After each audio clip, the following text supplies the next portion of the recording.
Ito ang Bombo Radio Philippines. Fully digitalized. Numero 1 sa balita, komentaryo, drama at serbisyo publiko. Bombo Radio Philippines. Bombo Radio Philippines. Unmatched. Number 1 and most trusted source of news and information. Sa Radio Bombo. Oras sa Bombo Radio Iloilo, Philippine Standard Time, 36 minutos na nakaligad sa takna sining alas 11. Welcome sa pagpangalagad sa Bombo Hanay sa Udto diri sa DUFM Bombo Radio Iloilo, ang flagship stations on the number 1 and most trusted source of news and information ng Bombo Radio Philippines. Adlaw kita karon sa Lunes sa Hunyo 20 or Hunyo 1 tuig 2026. Ini mula gani mo ang kurman Bombo Chama Blanco Hover. Sa mga nagapauna dalaguan karon nga mga balita, Senator Ping Lacson ginakabing incompetency ang pag-serve sa Pinas sa asawa ni Senator Bato de la Rosa. Sa bahin karon niya sa National Bureau of Investigation. Sa pihak nga bahin, change of leadership. Gahod lang sunod sa kay Senate President Alan Peter Cayetano. Gahod lang kuno ini sa minority bloc. Kaya ang matutuon sini nga may plano nga kuditaya. Gahipos lang na, sweeping na. Mabubulaga kayo. Amo nang hambal siyang senador. Samtang si former Senator Coco Pimentel ginpanawagan nga mag-resign na lang bilang Senate President si Senator Alan Peter Cayetano para nga mabalik kuno ang tawag simla ang daw makabig man nato niyang prestiyo sa Senado. Samtang sa aton sining mga kauturan kabigon pa kuno iyang baganihan ni Senator Raffy Tulfo kung mag-resign si Senator Alan Peter Cayetano. Pero mahal ni Senator Raffy Tulfo siya, pero hindi na siya magparaog. Bisan, pustahan. Samtang reward money sa makatudlo sa nagpatay sa senior citizen sa distrito sa Galapas naglabot na sa tunga sa milyon. Muni madalagwar mga balita, issues kay impormasyon na main sentro karon sa aton sining pagpangalagad sa gihapon diri sa palatuntunan na Bombo Hanay sa Udto. Standby kay check karon man aton diri manwa kung sa di na bala karon ining si Bagyo Domeng. Kundi na si Bagyo Domeng, ini may international name nga Jiangmi, no? Mga Julo Jiangmi ni nga mga pangalan na bumbukres yung mga do Korea, do iyan ka Korean. No, sa aton sini nga mga kabumbo, Jiangmi, ano pa yung iban sini nga mga do masalaan mo iya ka Koreano, sa aton sini karon iya nga mga kabumbo. Ginamonitor ini karon sa kundiin siya nga bahin sa Philippine Area of Responsibility. Mambagang Jiangmi, okay kayo. Mga iya ka Koreano blaw sa aton sini nga mga kasimanwa, no? Check karon nato na ang latest din karon nga lakat sang panahon diri man sa aton sini karon niya nga pagpangalagad.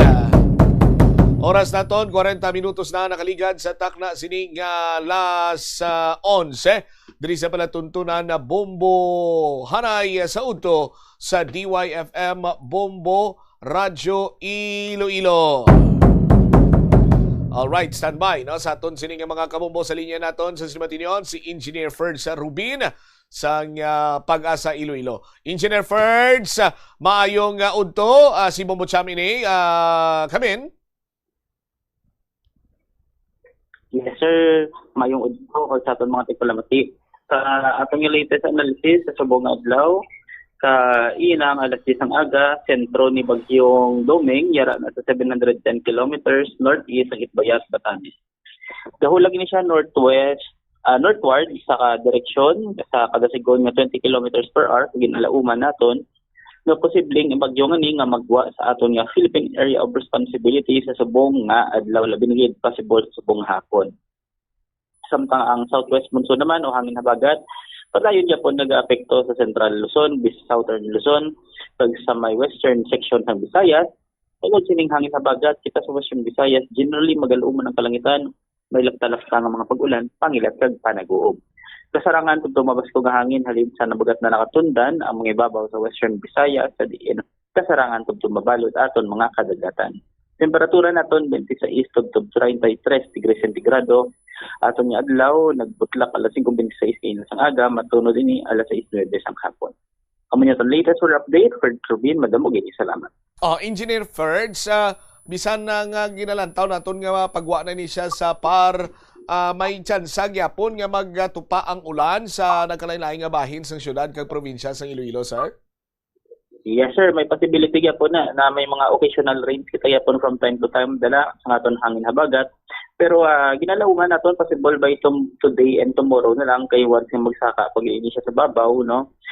Magpalayo pagid ang concentration sa habagat, ang kadambulon sa ulan is more concentrated or more nga mag-shift or magsaylo sa babaw sa may Luzon area.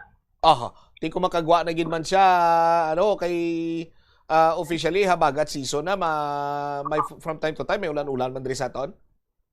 Yes sir, pero as of the moment bangod man kay ginabutong ang hangin habagat, no. Pero still no, ginalantaw nato nya not all the time may mga pag-ulan kita from time to time.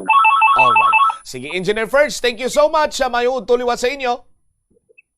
Thank you sir, salamat mayong utot sa Deriwavit si Engineer Ferds Rubin, ang weather forecaster sa Pag-asa Iloilo.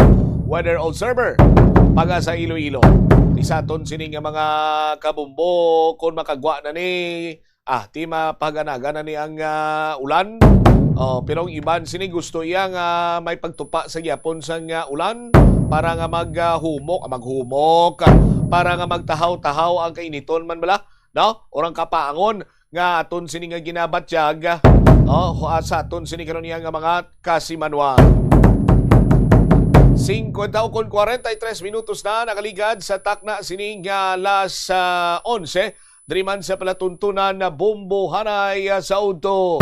Si former senator at the same time nangin Senate President man, former Senate President Aquilino Coco Pimentel nag-suggest, nagpanawagan sa kay Senate President Alan Peter Cayetano nga ikonsiderar ang pag-step down, no, kung hindi yan na masarangan nga ma-unite pa ang chamber o ang Senado, no? Ginpandaman man sang anay Senate President nga daw kasubong iya nga nagadalom ang division, ang rift among senators, no? Sa aton sini nga mga kabumbo. Bangod sini apektado na ang institusyon, no, para iya nga mag-perform sang mga constitutional duties sini lakip na diri sa nagahilapit nga impeachment trial batok sa kay Vice Presidenta Sara Duterte. Dugang pa ni Pimentel nga ti nagakinahanglan ang Senado sang better unifier, no? Bisan pa nga mayara sang pag-escalate sang dispute sa tunga sang majority kag minority sa proposed ordinance, no, sang rules, no, nga panugutan ang mga senador nga magpartisipar kag magboto remotely during plenary sessions. Ang mga tinaga ni Senator Coco Pimentel or former Senator Coco Pimentel, amo sini, you volunteered to be the leader of the chamber, but then your chamber has not been able to achieve anything because of all these bickerings. Now, may you realize, I'm not meant for this. I have to step back and give it up for the good of the chamber and not for my own good. Amuning pahayag ya ni former Senator Coco Pimentel sa kay Senator Alan Peter Cayetano. Sa aton sinikaron niya nga mga kasimanwa. Si Pimentel nagserbe bilang Senate President during sa administrasyon ni former President Rodrigo Duterte. Naguntat pinagi mga biyan sa panawagan sa resignation ni Cayetano, no? Nga ang desisyon magagikan sa Senate leadership mga kasimanwa, no? Dugang pa sini nga dugang ni Pimentel nga if he does not want to and he thinks senators are happy despite achieving nothing because they are always fighting, then that will just continue. Magapadayon lang kuno ini sa aton sini magkuturan ang kinalain sa mga paminsaron sa mga senador sa aton sini nga mga kauturan, no? Isa sa mga concern hindi lamang sa ila sini nga mga partikular nga interest, no? Kundi sa bilog sini nga institusyon. So mas mayo mangita na lang kuno sang better unifier. Pero hambal ni Senate President Alan Peter Cayetano niya, may mga panawagan daw halos kada semana panawagan niya nga mailis kuno sang liderato. May panawagan nga mayara sang kudita. Tapos iban sini nagamba nga sa akon simpuay gid sang may napasar nga tawag singani nga laye. Ambal ni Senator Alan Peter Cayetano. Gahod lang na yan sang minority sa aton sini magkasimanwa. Ari balaw, pamatian aton ang pahayag ni Senate President Alan Peter Cayetano sa sining daw halos kada semana mayara iya sang pamahog sa iya sining posisyon nga ini siya ang islan. Dugang pagigani nga may mga panawagan pagid nga magpangita kuno sang better unifier sa aton sini nga mga kasimanwa. Tikon na lang taon nimo sino abing better unifier dira sa bahin sang Senado karon. Sa aton sini nga mga kasimanwa may matudlo pabalayhan ang mga senador, no? Among themselves kung sino yang better unifier dira. Ginaduso diri karon sa minority bloc nga si Senator Sherwin Gatchalian. Sa aton sini nga mga kasimanwa ambal sang iban siya daw may potential man si Senator Sherwin Gatchalian nga magpungko bilang Senate President. Dipindi ina kung bala matutuod gid man kay halos kada semana amuning nagagwa sini nga istorya nagatuga lamang ini kuno nga adula ang salig sa mga miyembro sang majority bloc para nga para magbinuka-buka sila dira sa aton sini mga kasimanwari bala ang pahayag ni Senate President Alan Peter Cayetano. So totoo, 13 ang kailangan para mapalitan ng SP.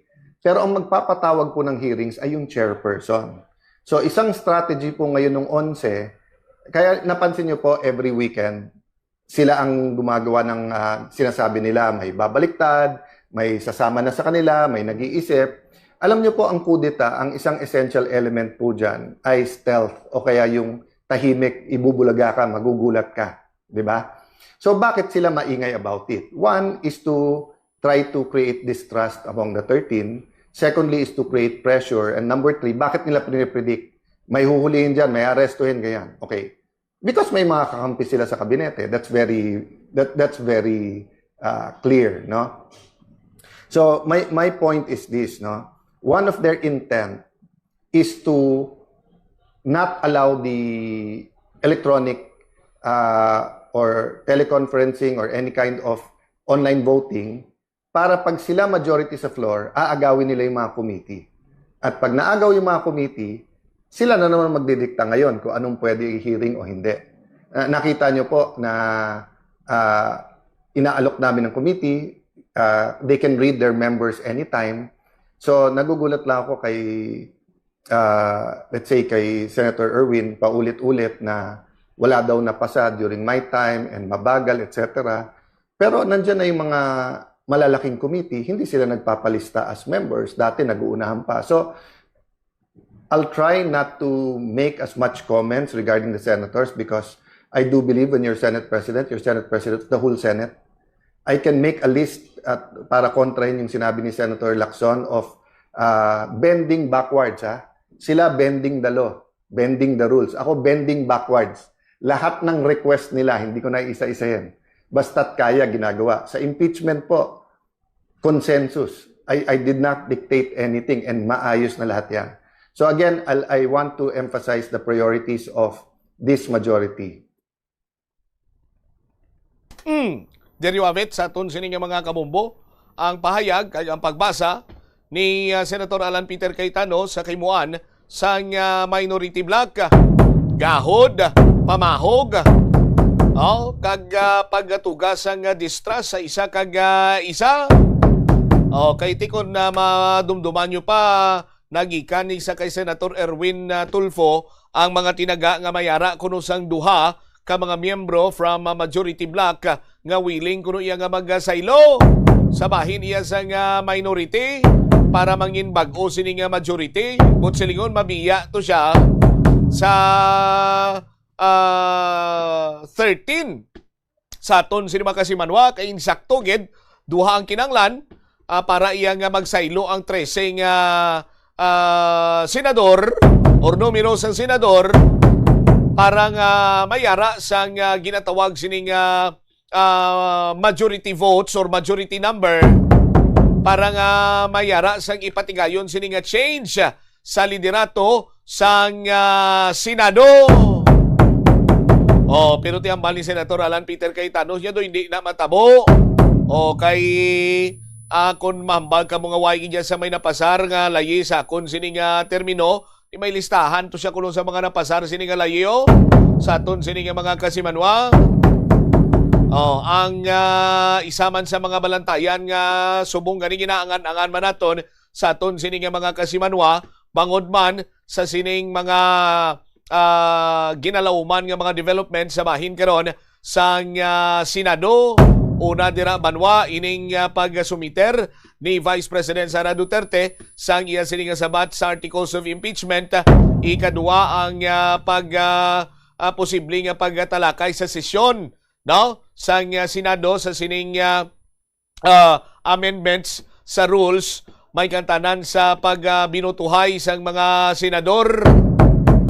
Kag subong man ining may posibilidad na may mga Serbianay sa warrant of arrest nga matabo sa aton sinikironiya nga mga kasimanwa. Ti damo pa ning ginabantayan sa karon nga mga development sa bahin iya sang Senado. Tikon lang taon gid man naton sa aton sining mga kulturan way na gid man naga-unite subong iya ang aton sining Senate kay napihak na sila sa duha ka grupo kag subong sa aton sining mga kauturan bisan bukaron mong ila sining mga utok ang makita mo dira tagsa-tagsa nila ka mga interes sa aton sining mga kasimanwa. Ano ang assurance sa aton sining mga kauturan? Anong assurance ang pumuluyong Pilipinhon nga kung mayara sa change of leadership manginayuhan kita tanan dayon now? Anong assurance sini banwa hilabi pa nga mayara sang ginatawag sini nga palabuton nga tawagan impeachment trial sa aton sini nga mga kasimanwa. Ti amo man tinutuyo sang majority subong sang 13 nga makaplastar dira kag bisan papano granting ti ini sila ang naka-align sa Duterte mapropigar-pigaran Manila ang akusasyon batok sa kay Vice President Sara Duterte. Di karon kung magbaylo buladas, i-expectaron ta na banwa nga ti idos-dos naman yan nila ang Vice Presidente. Kanya-kanyang interes ang ara sinisubong sa ila sining mga paminsaron kag balatyagon. Ang interes naman niya sang pumuluyo din tani puluton ayhan man kon ang aton sining pamangkutan sa aton sining karon nga mga legislators sa aton sining mga kasimanwa. Sa diin taya puluton ang interes para sa pumuluyo sa pungsod na Pilipinas kay subong political and personal interest lang ara sini sa ila iya nga paminsaron kag balatyagon. Hamakon nimo nga ti madamo pa ya sa problema nga dapat sinihatagan sa nagakigo nga pagtamod, hatagan sa nagakigo nga tsimpo, pangitaan sa nga nagakigo nga solusyon pinaagi sa pagpasar sang layi. Pero mas ginpili iya, no? Hilabi pa sang Congress, subong or sang House of Representatives, kag subong sa bahin naman sang Senado. Sa aton sini nga mga kasimanwa. Ang interes sang nagalinya sa kay BP Sara, salbaron siya. Interes sa nagakontras pamilya Duterte, kag nakalinya naman sa present administration, nga ti bangbangon gidya, taltalon gidya sa pwesto. Ang ila sini nga mga kontra. Ti amo niya balabanwa, anong assurance naton kung mayara gin man sang pagbaylo kag kung may bag-o nga liderato nga mangin insakto kag mabalik na iya ang mambal naton abi ang dungog sa Senate. Sa aton sini nga mga kasimanwa. Anyway, istoryan tadugang pagin sini nga mga balita kag impormasyon na diri man sa aton sini pa niya nga pagpangalagad sa palatuntunan na bumuhanay sa udto. Balikan naton detalye sini sa iban pa nga mga dalagkuan mga balita pagkatapos ang Bombo News Center.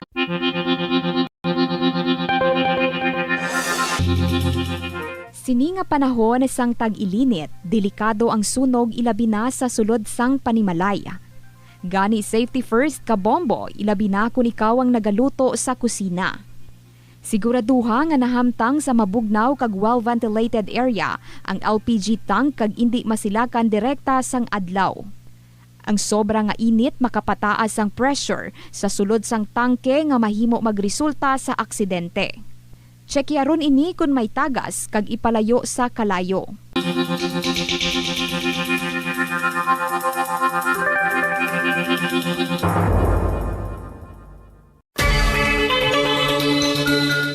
Magamit sang electronic power strips o kon extension sang linya sang kuryente, agod ma-expand ang mga outlet sa imo balayo opisina. Ang electronic power strips nga ginatawag man surge protectors, sarang pa makaproteher sa mga sensitibo nga electronic devices sa mga voltage spikes. Makabulig man ini sa pagkinot sang kuryente, bangod ang paggamit sang extension ang makabuhin sang phantom loads. Sigurohon man nga naka-off o naka-unplug ang extension kung wala na ini ginagamit. Hindi ako ne. Kada 39 segundo, may isa ka tawo nga nagakabiktima bangod sa paggamit sang computer. 8 ka milyon sa kada tuig ang ginaatake sang hacker. Likawan ang mangin isa sa biktima, mangin mahinalungon sa mga ginapanghatag nga impormasyon, protektahan ang kaugalingon, paggamit sang internet pasangkaron. Paano ba lang makalikaw sa aksidente sa dalan? Yari mga tips nga dapat tandaan sa tion nga nagamaneho. Una, likawan ang masaming nga pagsaylo sang linya. Ang swerving o kon pagsaylo sang lane sa isa ka delikado nga maneuver nga masaming ginatunaan sang bunggo anay. Kung himuon ini, siguraduhon nga may bastante ang oras kag espasyo. Ikaduha, i-check ang blind spots. I-check ang mirrors kung clear ang alagyan. Ito ang Bombo Radio Philippines. Fully digitalized. Numero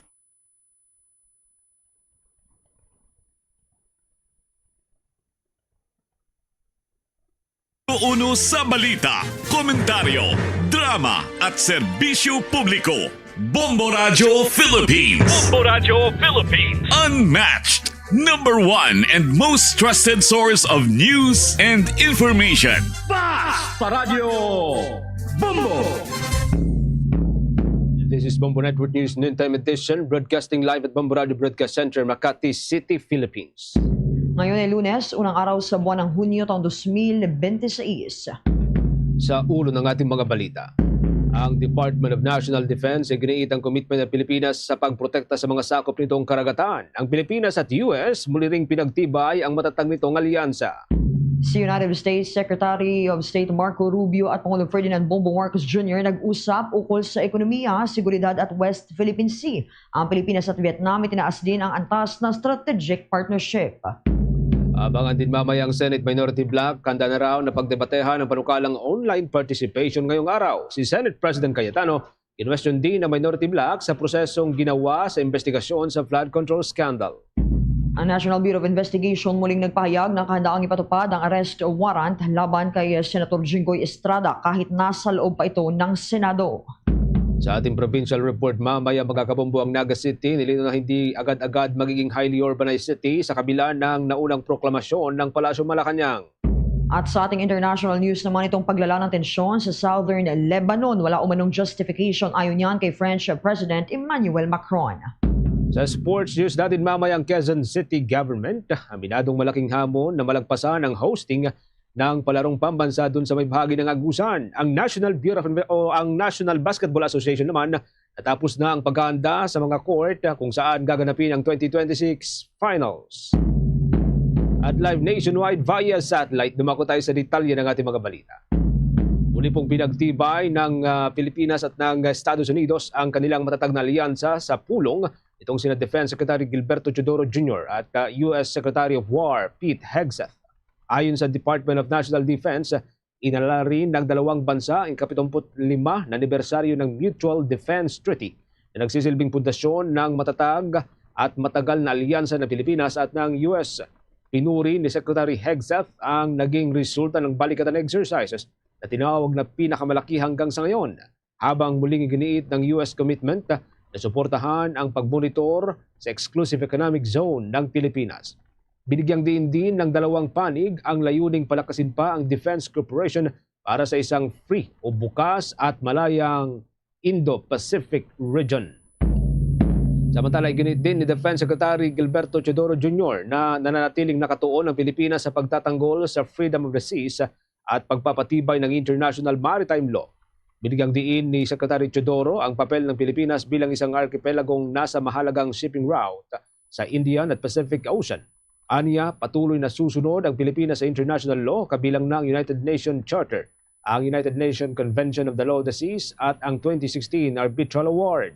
Sinabi rin ng kalihim na susuportahan ng Pilipinas ang kalayahan ng regional bloc member states upang mapanatili ang kapayapaan at stability sa buong Asia-Pacific region. Dagdag pa niya, magsisilbing guardian ng kalayaan ng paglalayag ang Pilipinas kasamang international community habang pinapahalagahan ang pagkakaisa sa kabila ng pagkakaiba ng pananaw sa loob ng Association of Southeast Asian Nations. Para pa sa karagdagang balita, tinutukan ng ating news team, si United States Secretary of State Marco Rubio at Pangulong Ferdinand Bongbong Marcos Jr. nag-usap ukol sa ekonomiya, seguridad at West Philippine Sea. Itong Pilipinas at Vietnam naman, itinaas ang ugnayan sa Enhanced Strategic Partnership. Kuha na natin ang mga updates sa pag-uulat yan ni Bombo Annalise Soberano. Bombo Genesis, Jai, nagkausap sina Pangulong Ferdinand Marcos Jr. at U.S. Secretary of State Marco Rubio kaugnay sa mga usaping pang-ekonomiya at seguridad sa pagitan ng Pilipinas at Amerika.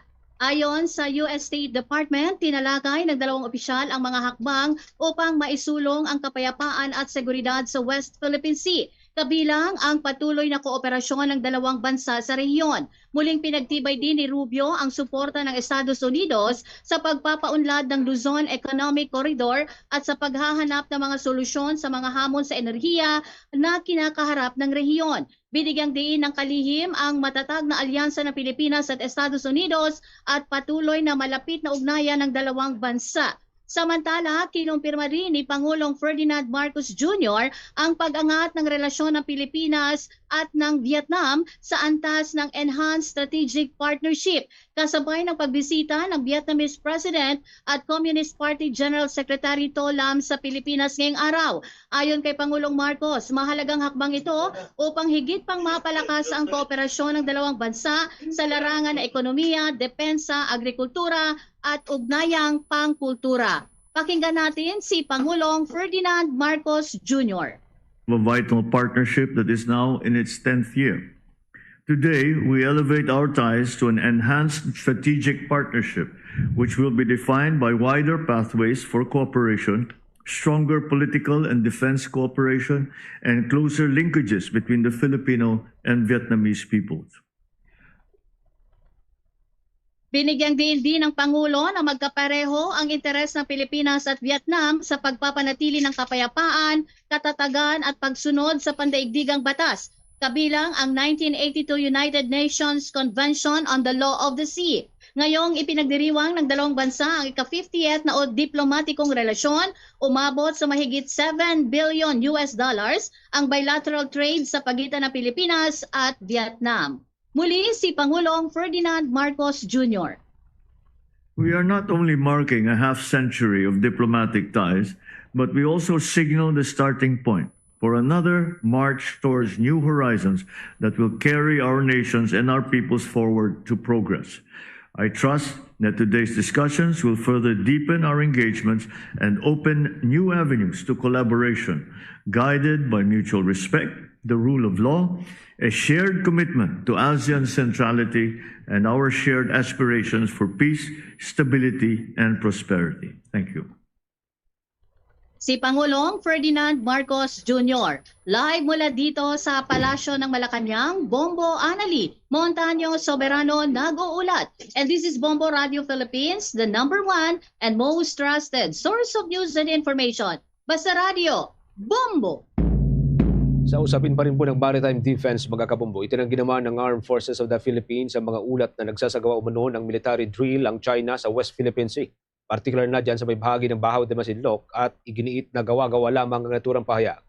Ayon kay retired Rear Admiral Roy Vincent Trinidad, Special Spokesperson ng Armed Forces para sa West Philippine Sea, karaniwang taktika ng China ang paglalabas ng propaganda tuwing may pagsasanay ang Pilipinas kasama ang mga kaalyado nitong bansa.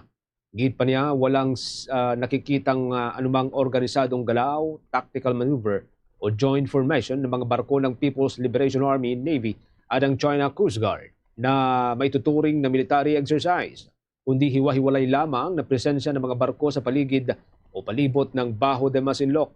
Sa parehong panahon, matagumpay na isinagawa ng Armed Forces of the Philippines, ang Philippine Coast Guard at ang United States Indo-Pacific Command ang 5 araw na maritime cooperative activity mula Mayo 26 hanggang nitong Mayo 30 sa parehong lugar. Kabilang sa mga aktibidad ang search and rescue drill, maritime law enforcement training at live communication exercises na layuning palakasin ang depensa at interoperability ng Pilipinas at ng hukbo ng Amerika. Samantala, iginit naman ng China na nagsagawa sila ng combat readiness patrol sa Scarborough Shoal bilang tugon umano sa rights violation ng rehiyon.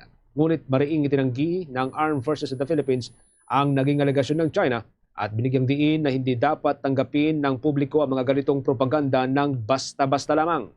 Ang Baho de Masinloc, mga kabombo Caster Nation, na kilala bilang Scarborough Shoal o Panatag Shoal, ay nasa loob ng 200 milya na exclusive economic zone ng Pilipinas batay sa nilalaman ng United Nations Convention on the Law of the Sea at kinilala ang unang 2016 arbitral ruling na walang legal na basehan ang malawak na claims ng China yan pa rin sa may West Philippine Sea. Sa iba pang balita, mga kabombot Star Nation, iginiit ni Senate President Alan Peter Cayetano na walang kaugnayan sa impeachment trial ni Vice President Sara Duterte ang panukalang amyenda sa Senate Rules na magpapahintulot sa remote participation ng mga senadora. Ayon kay Senate President Cayetano, naaprubahan na ng Senado ang impeachment rules nang mag-convene ito bilang impeachment court noong Mayo 18, kaya hiwalay aniya ang usapin ng Senate Rules. Ito anya ang tinatalakay lamang kung maaari bang pag-usapan sa plenaryo ang panukala ni Senator Rodante Marcoleta. Depensa rin ni Senator Alan Cayetano, walang nilabag na patakaran ng majority bloc sa pagtulak nitong panukala dahil mas mataas ang kapangyarihan ng plenaryo kaysa sa mga komite ng Senado. Matatandaang nauwi sa pag-walk out ng minority bloc itong debate sa proposed remote participation at online voting dahilan upang mawala ng quorum ang Senado at maantala ang ilang legislative proceedings. Samantala, sinabi naman ni Senate President Cayetano na magpapatuloy sa Hunyo 4 ang pagdinig ng Senado sa issue kaugnayan ng umano'y anomalya sa mga flood control projects. Nagbabala naman si dating Senator Aquilino Coco Pimentel III sa posibilidad na lalo pang lumala ang trust crisis sa kasalukuyang kinakaharap po ito ng Senado. Ito ay sa gitna ng mga alegasyon ukol sa umunoy hindi katanggap-tanggap na kilos ng ilang miyembro ng mataas na kapulungan, naging ang internal division, kaguluhan na nangyari kamakailan at iba pang insidente na pawang nakakaapekto sa tiwala ng publiko sa Senado. Tinukoy ng dating mamabatas ang umunoy pagkakadisappoint ng publiko sa mataas na kapulungan kung saan marami sa mga Pilipino ang naglalarawan na umuno sa Senado bilang magulo at mistulang walang direction. Binalikan din ng dating Senate leader ang kamakailang leadership change at ang sumunod na shooting incident na anyay hindi na makakalimutan pa ng publiko. Dahil dito, nanindigan ng senador na kailangang pangunahan ng Senado ang pagpapanumbalik sa tiwala ng publiko at muling itayo ang kredibilidad ng mataas na kapulungan.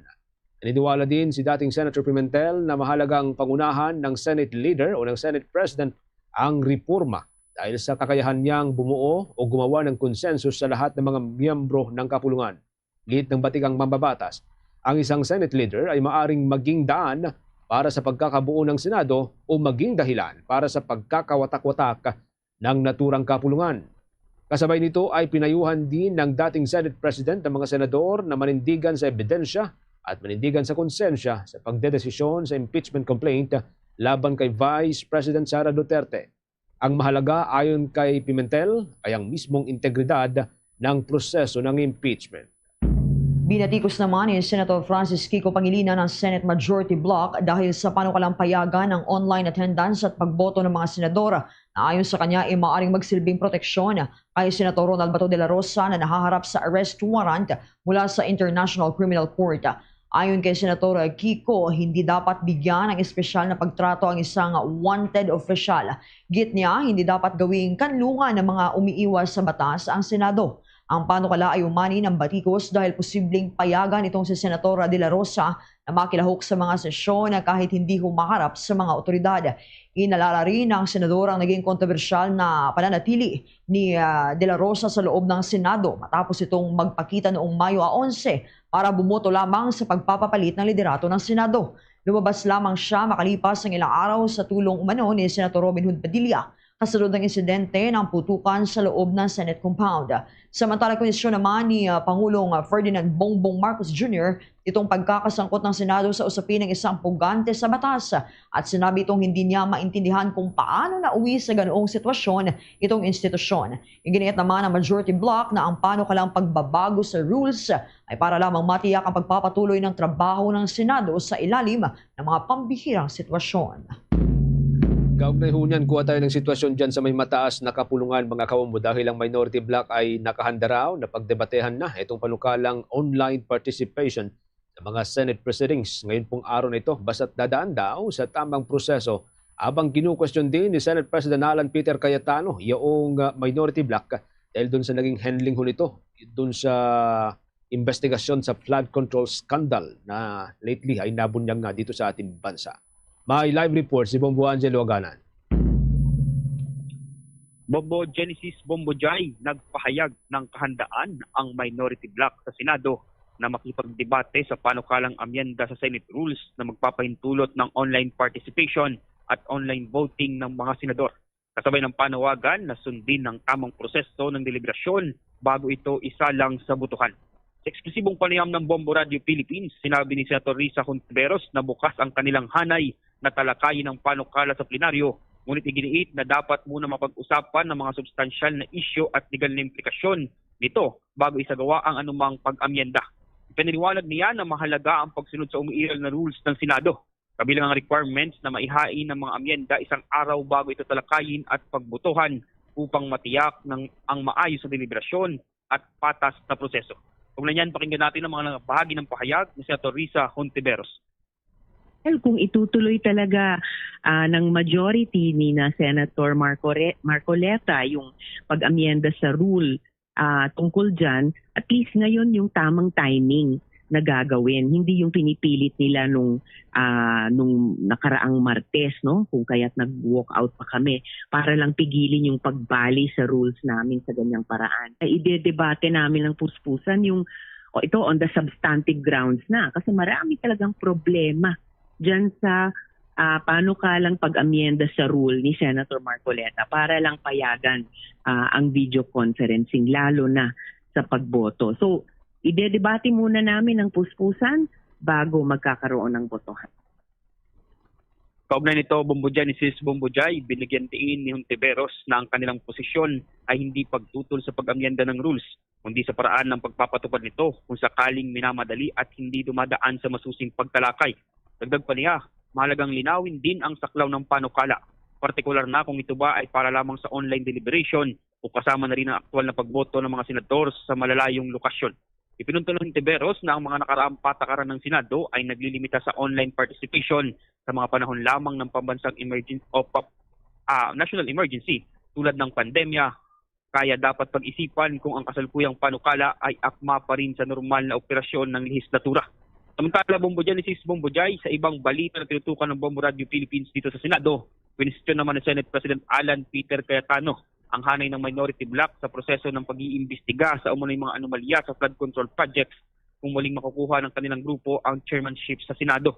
Isang pahayag, binuksan ni Cayetano ang katanungan kung may schedule ba ng ngayon minority ng flood control hearing at kung sino ang kanilang mga iimbestigahan sa pagdinig. Kaunan niyang pakinggan naman natin ang mga bahagi ng pahayag ni Senator Alan Peter Cayetano. Why is control important? Because the chairman schedules the hearing.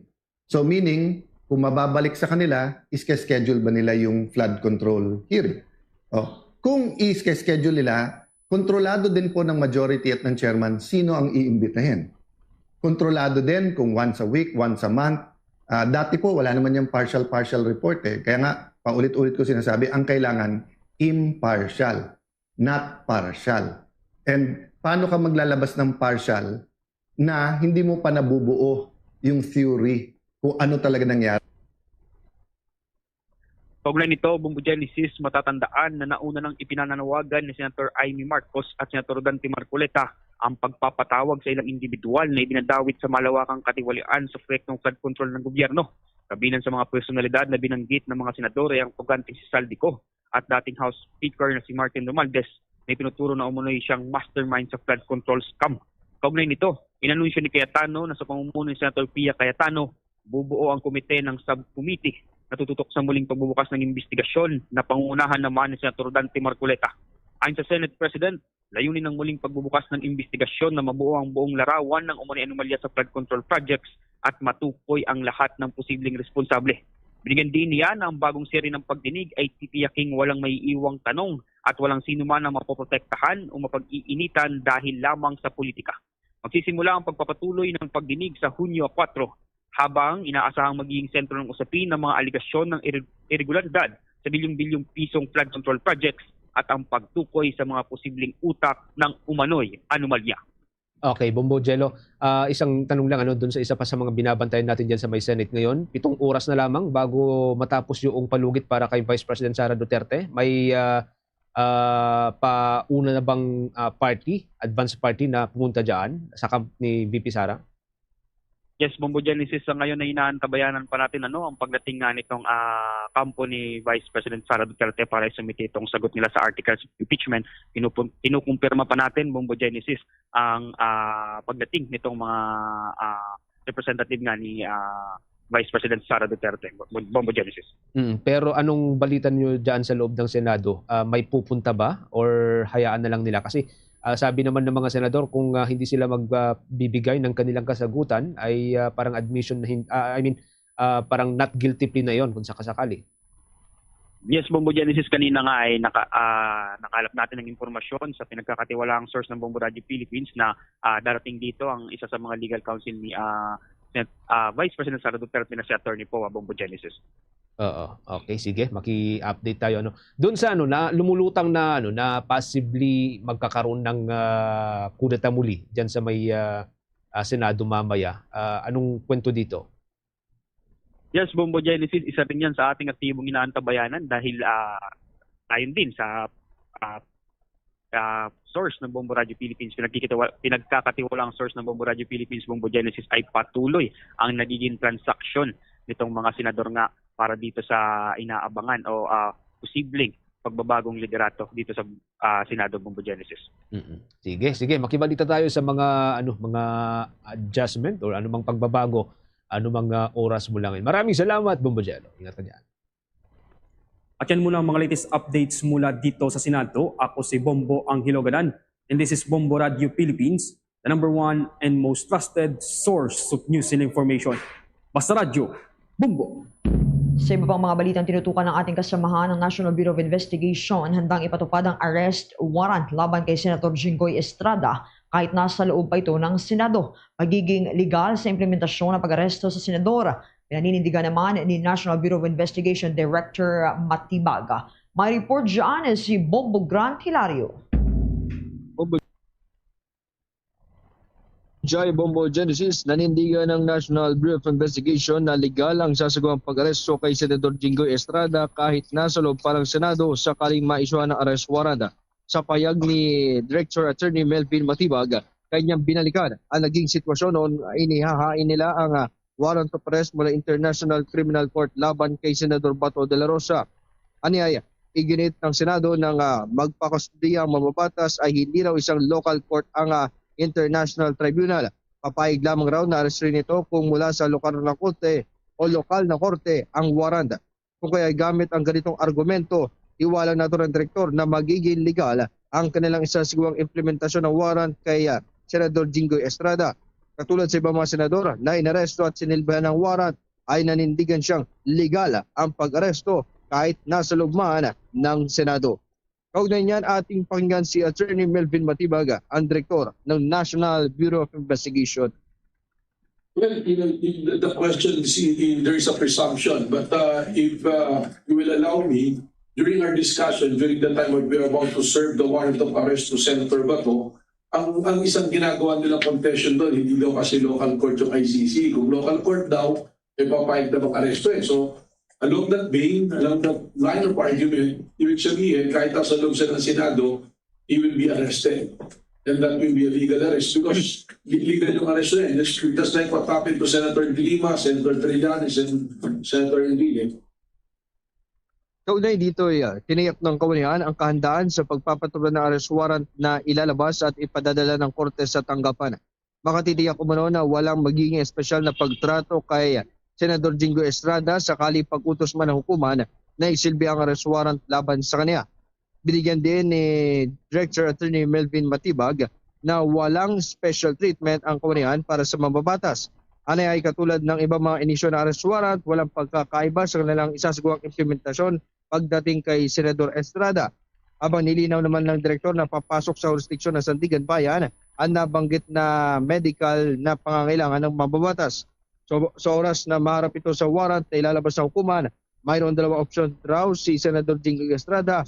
Unay ang kusang pagsuko at pangalawa ang mismong pag-aresto na sa kanya. Muli si Attorney Melvin Matibag, ang direktor ng National Bureau of Investigation. He will be treated the same way with all the other fugitive subject of a warrant of arrest. The same treatment. So we have to arrest him. As to his medical condition, I think that is not within the jurisdiction of the arresting officer of the NBI. It's up to the court already. Because once we arrest him, we have to turn over his custody to the court. Alam niyo, yung pag-aresto kasi, that is the way of acquiring jurisdiction over the person by the court. By the Sandigan Bayan is matter. So, tama naman, dalawa yung option niya, either he surrender voluntarily, just like what Senator Bong Revilla did, or hindi siya surrender, hindi siya sumuko, pupunta natin siya para ma-arrest natin at ibigay ang restriction sa Sandigan Bayan. Kung maalala, ang ikalawang dibisyon pa lamang ng Sandigan Bayan ang nag-issue ng warrant laban sa senador, ngunit pinayagan naman makapagpiyansa. Patuloy inaantabayan niya yon ang posibilidad na mag-issue ng arrest warrant ang ikalamang dibisyon ng korte sa kaso nitong plunder na kinakaharapan.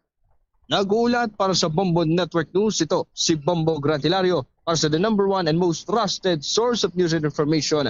Basta Radyo Bombo. Kaugnay pa rin po ng mga balita mula po dyan sa may National Bureau of Investigation. Kinumpirma rin ni Director Batibag na naglabas ng sabpina ang naturang ahensya laban sa ilang personalidad. Kaugnay pa rin po ito sa investigasyon sa naganap na pamaril sa Senado at sa pagtakas ni Senator Ronald Bato de la Rosa. Kabilang ho sa mga ipinatawag ng National Bureau, si Suspended Senate Sergeant at Arms Mau Plasca, si Pasay City Chief of Police General Joselito De Sesto, Deputy Chief of Staff ni Senator Robin Padilla na si Jean Robles at ang tiyuhin ng senador na si Virgilio Carino. Ayon kay Director Matibag, mahalagang maimbestigahan ang papel ng mga naturang individual upang matukoy ang posibleng pagkukulang sa seguridad at kung may pananagutan sa insidente. Dagdag pa ng National Bureau, layon ng mga sampina na makakuha ng malinaw na testimonya at mga ebidensya na makakatulong sa pagbuo ng masusing ulat tungkol o hinggil sa nangyaring kaguluhan. Ang Senate shooting incident, anya, ay nagdulot ng matinding pangamba sa publiko at nagbukas ng usapin sa kahandaan ng mga security forces sa loob ng pambansang lehislatura. Sa kasalukuyan, nagpapatuloy pa rin ang investigasyon ng National Bureau of Investigation at tiniyak ni Director Matibag na walang sinuman ang ligtas sa pananagutan kung mapatunayang may kapabayaan o pagkakasangkot sa insidente. Binanggit ng ahensya na ang resulta ng investigasyon ay isusumite sa Department of Justice para sa kaukulang aksyon laban sa mga makikita mayroong pananagutan. Nilinaw din ni National Bureau of Investigation Director Melvin Matibag ng planong pagpapadala ng sabpina kay Nancy De La Rosa, siya po ang asawa ni Senator Ronald De La Rosa, ay wala daw kaugnayan sa paghahanap ng mga otoridad sa senador na nahaharap nga sa arrest warrant mula sa International Criminal Court. Ayon pa rin kay Director Matibag, hindi nila tatanungin si Nancy tungkol sa kinaroroonan ng kanyang asawa. Anya, bahagi ang sabpina sa patuloy na investigasyon ng National Bureau po sa insidente ng putukan sa loob ng Senado noong Mayo 13 na sinundan ng pagalis o tuluyang pagalis nitong si De La Rosa mula sa Senate premises. Ipinaliwanag ng direktor na nais nilang ma-verify ang mga ulat na si Nancy De La Rosa ang nagpadala umano ng mensahe tungkol sa pagalis ng senador sa gitna ng kaguluhan doon sa Senate premises. Ang naturang impormasyon ay binanggit ni Alan Peter Cayetano, Senate President Alan Peter Cayetano sa mga naunang pahayag. Naunang pinayuhan ni Senator Panfilo Ping Lacson ang National Bureau na huwag ipatawag ang asawa o may bahay ni Senator De La Rosa at sinabing hindi ito profesional at maaring magpakita ng kahinaan sa intelligence work. Sa kabilang ay iginiit naman ni Director Matibag na hiwalay ang hakbang na ito sa operasyon ng mga otoridad upang matunton ang nagtatagong senador. Samantalang hiniling naman ni Senator Jinggoy Estrada sa Sandigan Bayan na magsagawa muna ng judicial determination of probable cause bago maglabas ng arrest warrant kaugnay ng kinahaharap niyang 573.75 million pesos na non-bailable plunder case. Ayon sa kampo ni Senator Jinggoy, walang sapat na ebidensya na mag-uugnay sa kanya sa umano'y anomalya sa mga flood control projects. Iginiit din nilang hindi siya flight risk dahil isa siyang nakaupong senador at permanenteng naninirahan sa Pilipinas.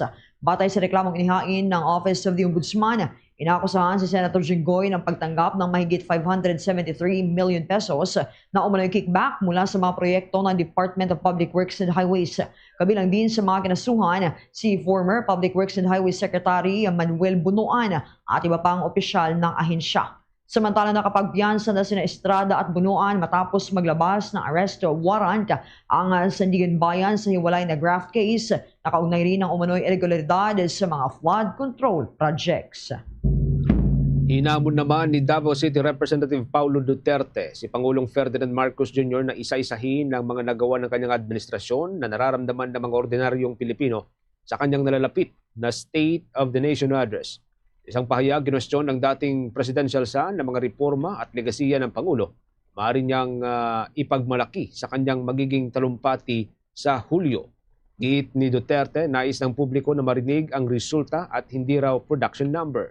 Ayon pa sa mambabatas, habang naghahanda ang Pangulo para sa panibagong State of the Nation Address, maraming Pilipino naman ang nahaharap sa mataas na presyo ng mga bilihin, pagbaha at iba pang suliranin sa araw-araw na pamumuhay.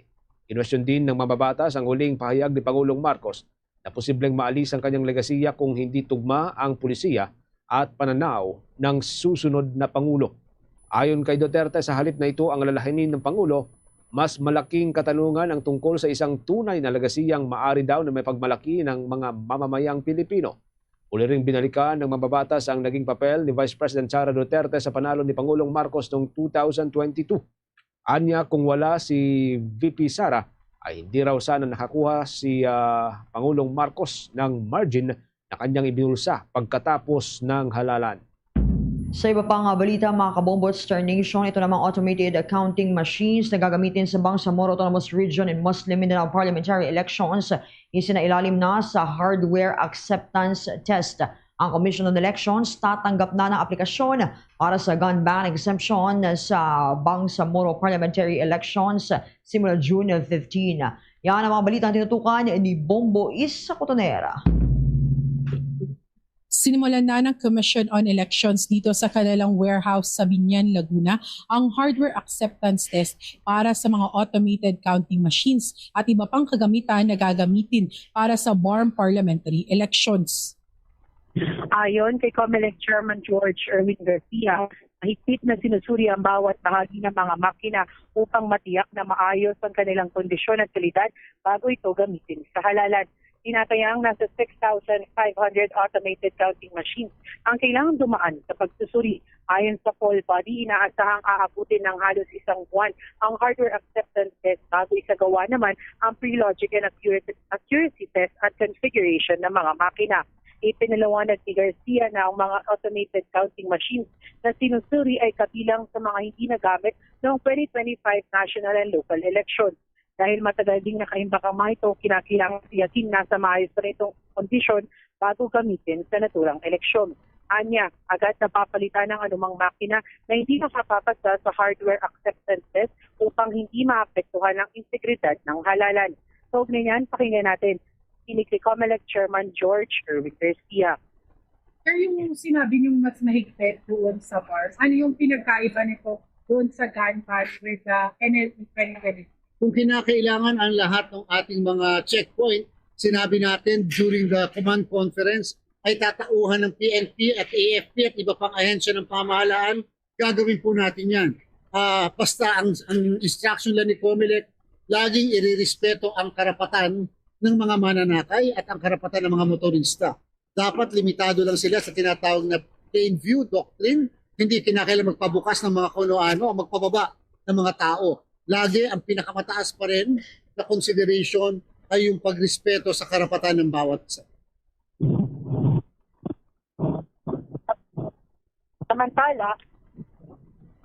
Samantala, magbubukas naman ang Commission on Elections ng aplikasyon para sa exemption naman sa gun ban kaugnayan ng gaganaping Bangsamoro Parliamentary Elections. Maaaring magsumite ng aplikasyon para sa Certificate of Authority mula Hunyo 15 hanggang Setyembre 16, 2026 mula alas 8 ng umaga hanggang alas 5 ng hapon. Nilinaw ng poll body na mananatiling valid ang mga Certificate of Authority na inalabas para sa 2025 national and local elections at sa nausog na Bangsamoro Parliamentary Elections noong Oktubre 2025. Basta nanatiling updated at may visa ang lahat ng kukulang permit, lisensya at iba pang dokumento hanggang sa pagtatapos ng election period sa September 29, 2026. Kasabay nito, tiniyak ni Garcia na mas paigtingin ng komisyon ang pagpapatupad ng gun sa rehiyon. Anya, may nakatalagang mga tauhan ng Philippine National Police, Armed Forces of the Philippines at iba pang ahensya sa bawat checkpoint upang tiyakin ang seguridad habang papalapit ang halalan. Gayunman, binigyan din ni Garcia na dapat pa rin igalang ang karapatan ng mga motorista at pasahero at mahigpit hindi ng mga otoridad ang plain view doctrine sa pagsasagawa ng inspeksyon. Sa ilalim ng gun ban, pinagbabawal ang pagdadala ng baril at iba pang nakamamatay na armas sa mga pampublikong lugar, pagkuha ng servisyo ng security personnel at pagbiyahe ng mga baril, bala, pampasabog at iba pang kaugnay na materyales nang walang pahintulot ng COMELEC. Ang sinumang lalabag sa gun ban ay maaaring makulong ng 1 hanggang 6 na taon, mawala ng karapatang bumoto at umawak ng pampublikong posisyon. Samantala, mga tayuan lalabag ay maaari ring ma-deport matapos pagpilihan ang kanilang lisensya. Yan muna ang latest update mula dito sa COMELEC Warehouse, Biñan, Laguna. Ito si Bombo Isa Cotonera and this is Bombo Radio Philippines, the number 1 and most trusted source of news and information. Basta Radio, Bombo. Meron na lamang po tayong 25 minutes mga kabombo bago po sumapit ang alauna ng hapon. Sa ibang mga balita ho tayo, kinwestiyon ni Tingog Party List Representative Judas Sidre ang timing ng pagkakabuo ng Senate Blue Ribbon Subcommittee.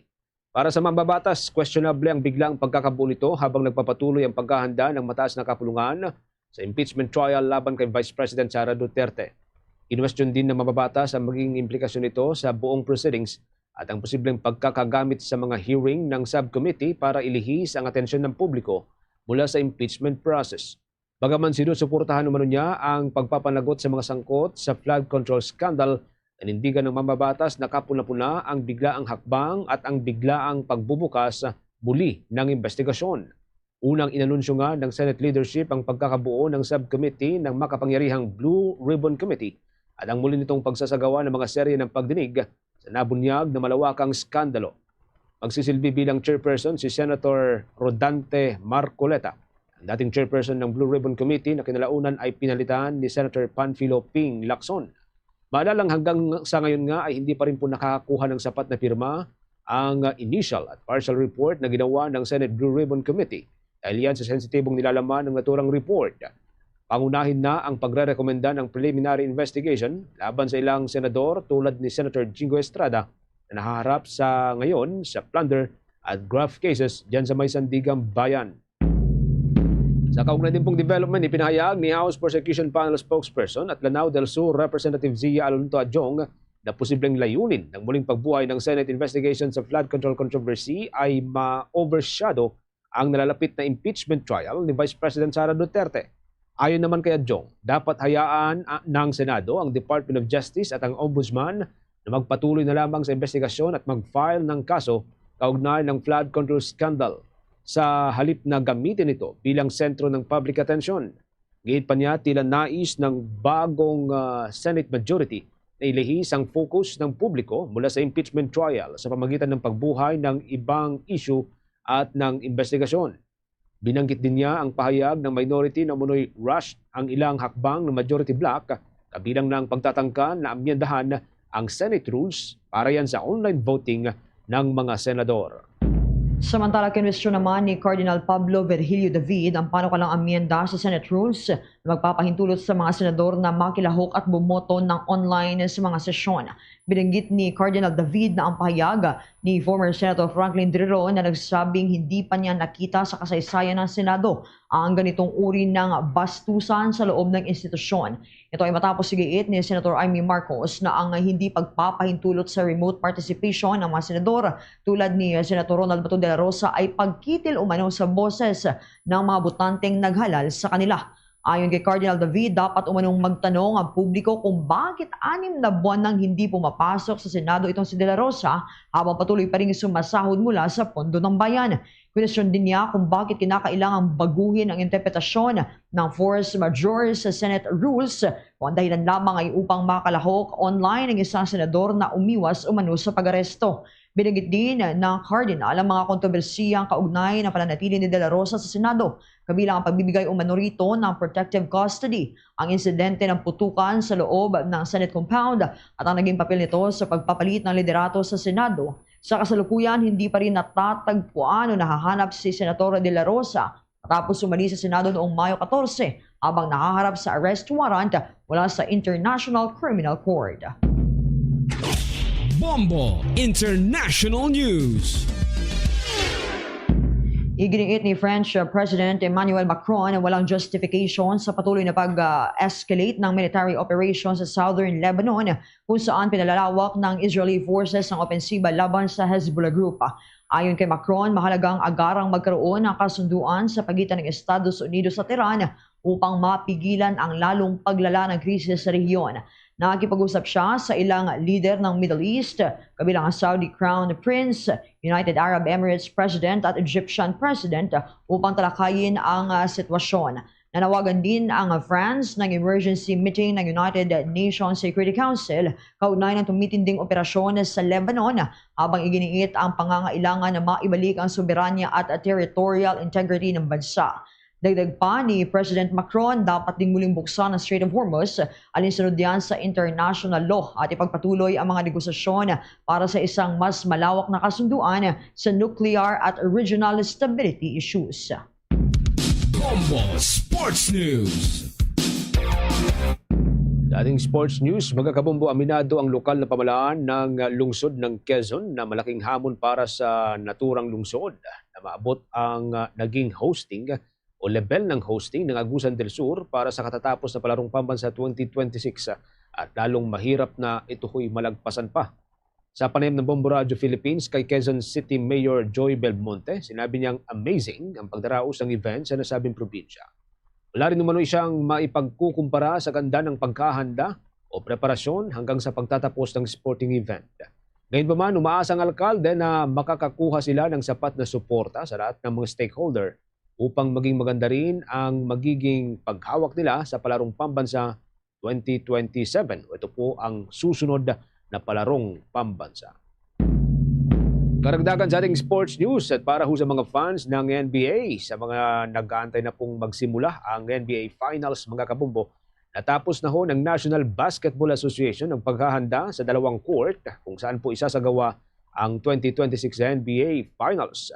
Batay sa inilabas ng liga na larawan ng dalawang hardcourt, pareho pong itatampok dito ang larawan ng Larry O'Brien Trophy.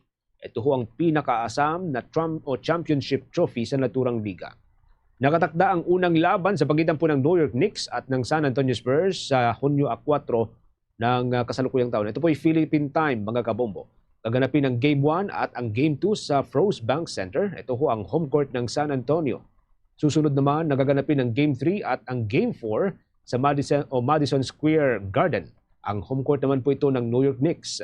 Ito ang unang pagharap ng dalawang kupunan mga kabombo mula noong 1999 Finals kung saan tinalo noon ng Spurs ang New York sa loob ng 5 game. Yan po sa 4-1 na kartada. Sa naturang Finals, gumawa rin ng kasaysayan ng New York bilang kauna-unahang number 8 team na umabot sa Finals.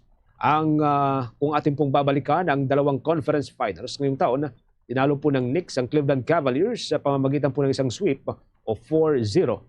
Habang pinaluhod naman ng San Antonio ang defending champion na Oklahoma City Thunder sa pamamagitan po yan ng dominanteng Game 7 performance.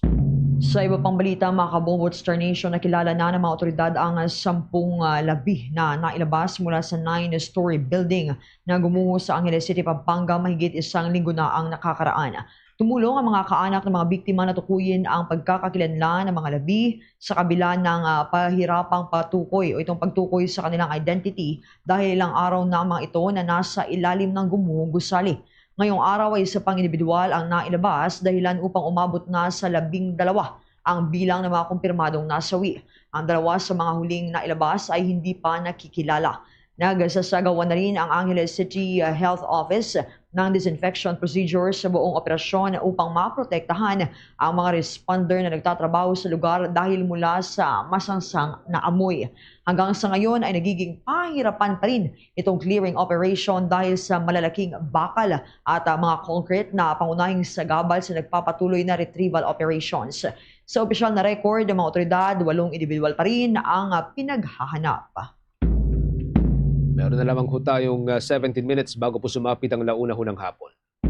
Sa ibang mga balita ho tayo, umaasa ang Department of Education na maaabot ang target na bilang ng mga mag-aaral, mga estudyante ngayong taon, kasabayan ng pagsisimula ng panibagong school year 2026-2027. Inaasahan po ng ahensya ang mas malaking bilang ng mga mag-aaral ngayong taon mula po sa 26 million hanggang 28 million ang kanila pong expected na bilang. Iniyak naman ni Department of Education Assistant Secretary Jocelyn Andaya na mayroong sapat na teaching at non-teaching personnel sa public elementary at secondary schools para tugunan ang milyong-milyong estudyante.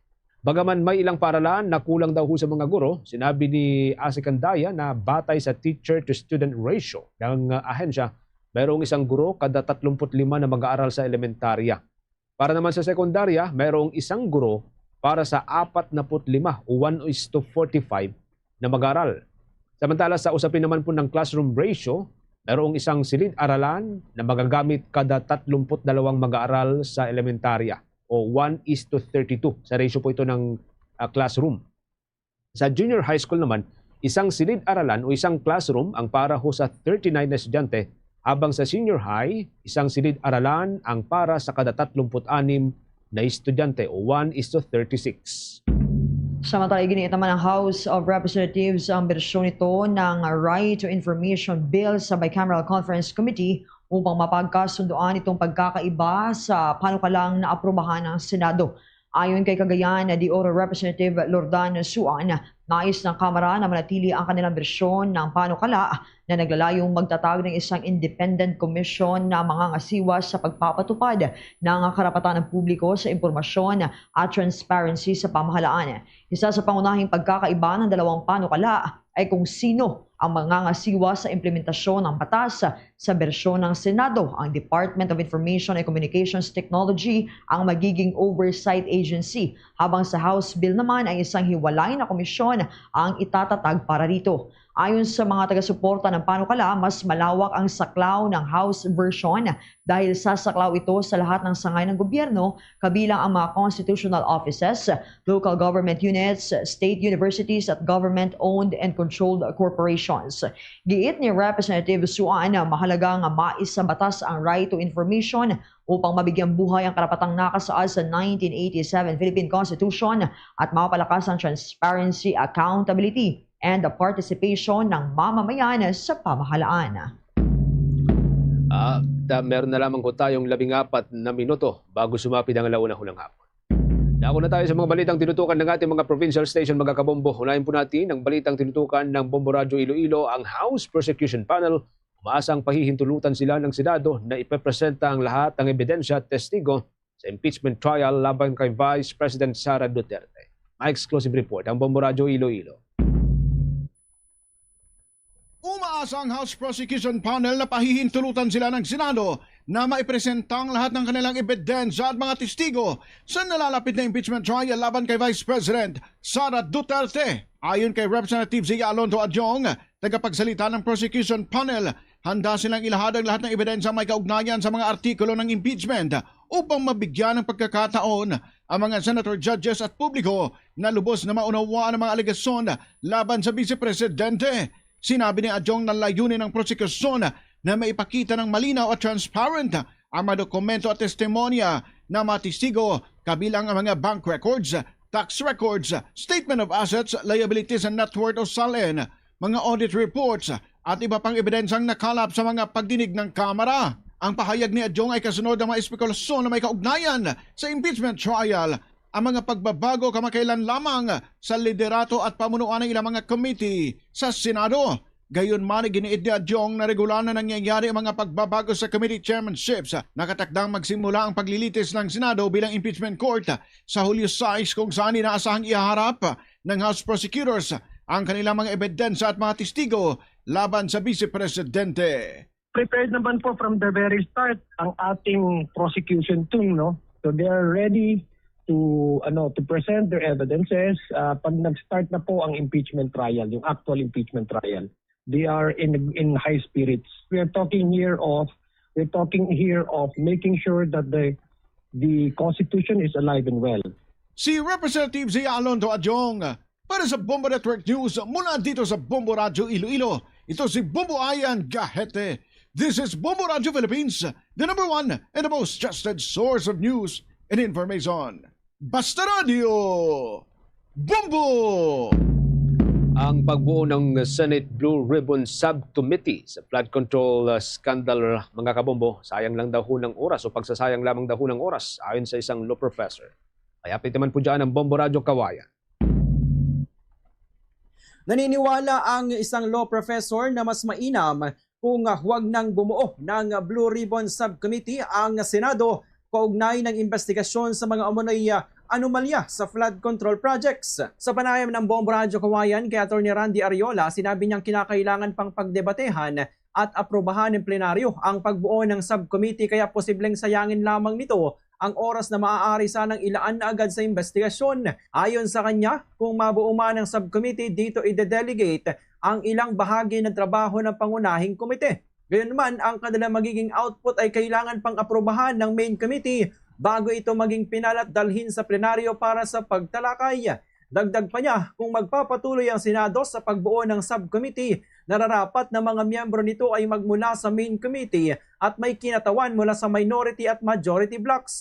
Bagamat makakatulong umano ang ganitong setup sa pag-delegate ng trabaho, mas mainam pa rin umano na ang Blue Ribbon Committee na lamang ang direktang tututok sa usapin ng flood control upang hindi na humaba pa ang proseso. Nothing could prevent, you could not prevent the members of the main committee na hindi miyembro ng subcommittee na meron din gustong tanungin.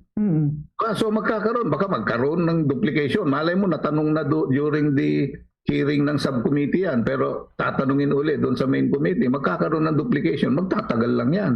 Kaya nga, mas maganda, diretsuhin na, talakayin na. Para sa ganon, kung ano man yung maging report. Kasi dati naman, di ba, yung namang main committee ang nag-conduct ng investigation dyan sa flood control projects. Para sa ganon ay binsanan na para mabilis na matalakay yan. Yan ang ulat mula rito sa Bombo Radyo Kawayan para sa Bombo Network News. Ako si Bombo Jason Felina nagulat.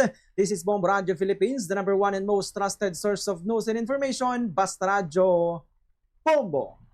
Ang Naga City naman kinakailangan munang dumaan sa plebisito bago maging highly urbanized city kasunod ng proklamasyon ng Palasyo Malacanang.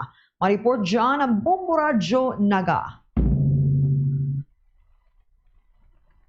Kinakailangan na sumailalim sa plebisito ang panukalang pag-convert ng Naga City bilang isang highly urbanized city. Matapos ang proklamasyon na inilabas ni Pangulong Ferdinand Bongbong Marcos Jr., ang desisyong ito ay nakasalalay sa boto ng mga rehistradong mamamayan ng lungsod. Sa panayam ng Bombo Radyo Naga kay Emmanuel Onsay, economist, sinabi nito na kwalipikado na ang Naga sa mga pangunahing rekisito para maging highly urbanized city. Kabilang ang populasyong higit sa 200,000 at sapat na taunang kita. Sa kasalukuyan, ang lungsod ay may katayuang independent component city. Kapag naging highly urbanized city, magkakaroon ng Naga ng mas malawak na autonomiya sa pamamahala, pagpaplano at pagbabudget. Naasahan ding makakahikayat ito ng mas maraming mamumuhunan sa mga sektor na negosyo, real estate at serbisyo na maaaring lumikha ng karagdagang trabaho. Gayunpaman, binigyan din ng mga eksperto ang mga posibleng hamon na kaakibat ng mabilis na urbanisasyon. Kabilang dito ang pagsisikip ng trapiko, pagtaas ng presyo ng mga bilihin at lupa, at paglawak ng mga komersyal na lugar sa mga dating lupang agrikultural. Samantala, hinihikayat ang lokal na pamahalaan na maghanda ng mga programang tutugon sa mga isyong pangkapaligiran at panlipunan habang inihintay ang resulta ng plebisito. Magiging pasya ng mga botante ang nagtatakda kung tuluyang magiging highly urbanized city ang Naga o mananatili itong independent component city. Unahin ko na po yung highly urbanized city or ito pong tinatawag na HUC kung saan po diniklara na nga po ang Naga para maging isang HUC. Actually po nasa process pa lamang po ito kasi may tinatawag po tayong plebiscite na kung saan magkakaroon po ng botohan yung mga resident po at voters po sa Naga to approve po this declaration or yung pagiging HUC po ng Naga City. Yung HUC po, kailangan po may population na at least 200,000. So alam naman po natin na na-meet na po yan ng Naga. Para sa Bombo Network News, mula rito sa Bombo Radyo Naga, ito si Bombo Justin Ramos nag-uulat. This is Bombo Radio Philippines, the #1 and most trusted source of news and information. Basta Radio Bombo! Isa namang political analyst mga kabombo ang pumuna doon daw sa pag-upo ni na Senator Escudero at Senator Estrada sa Senate Blue Ribbon Committee. Isa daw itong kawalan ng delikadesa. Kaya hapit dyan ang Bombo Radio Vegan.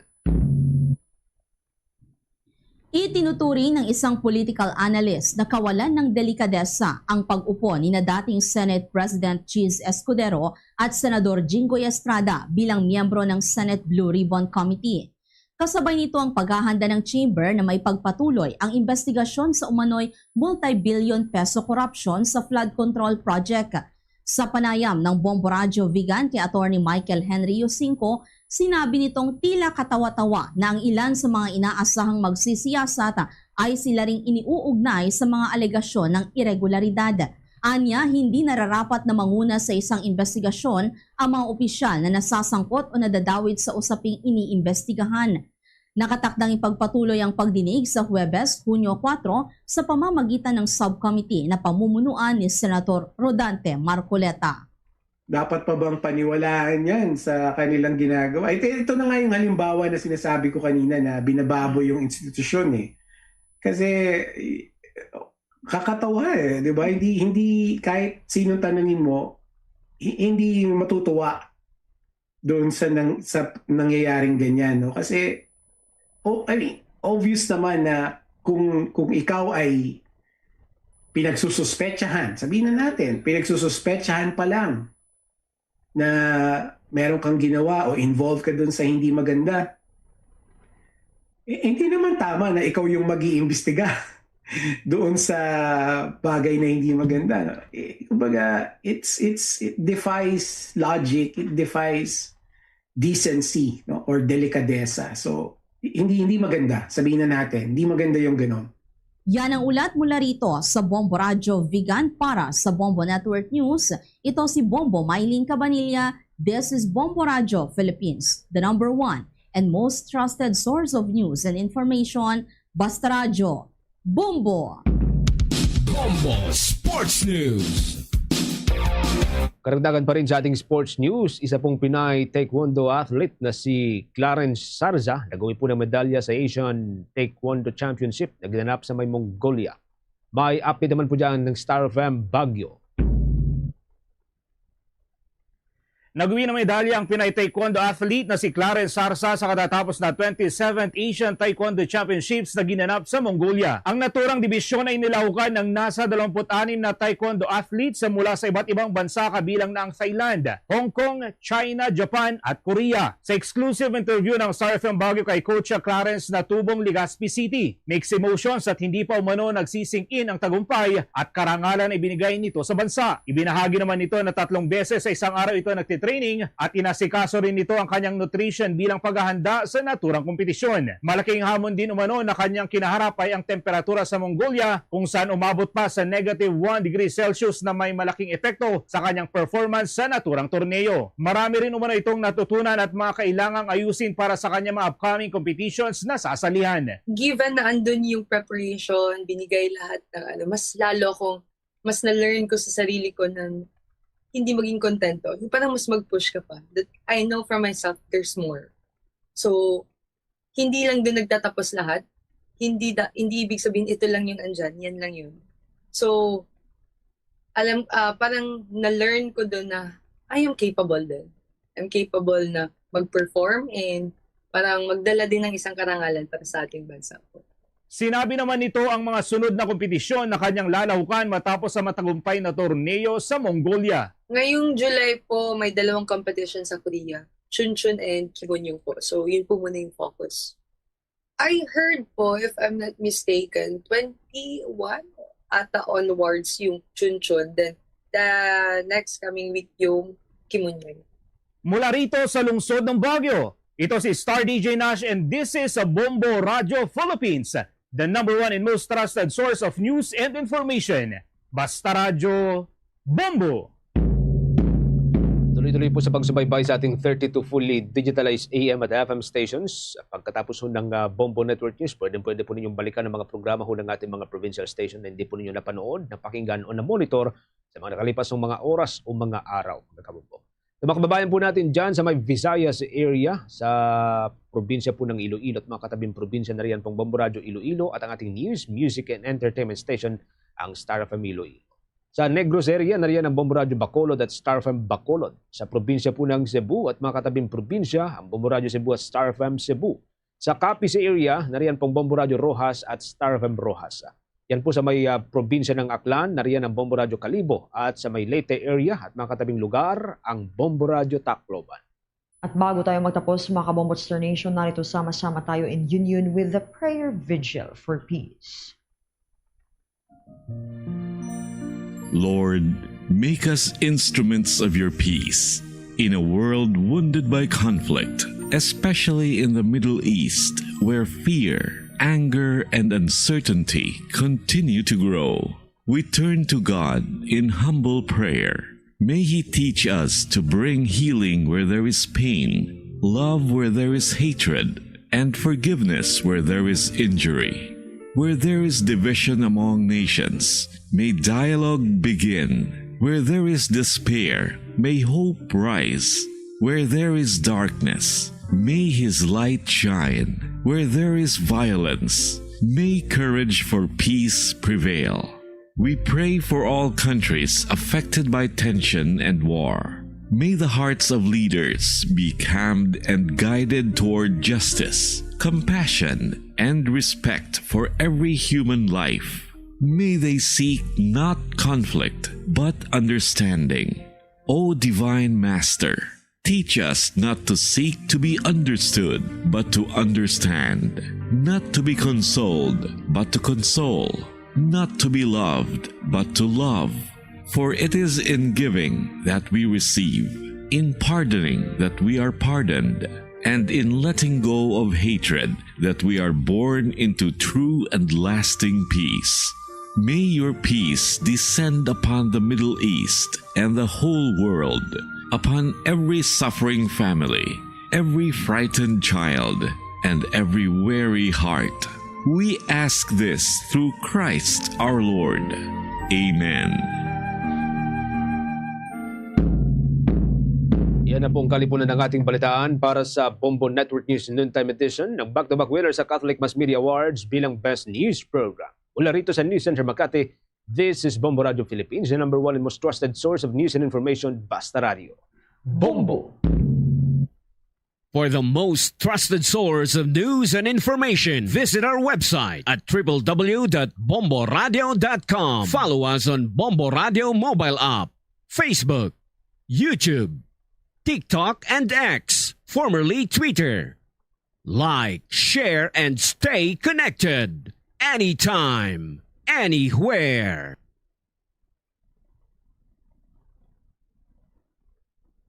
Oras sa Bombo Radio Iloilo, Philippine Standard Time, 1 minuto na nakaligad sa takna sa Ningalauna. Balik na dali sa pagpangalagad sa Bombo Hanay sa Udo sa DYFM, Bombo Radio Iloilo. Standby sa aton sinikironia nga mga kabombo sa dugang nga mga balita kag impormasyon.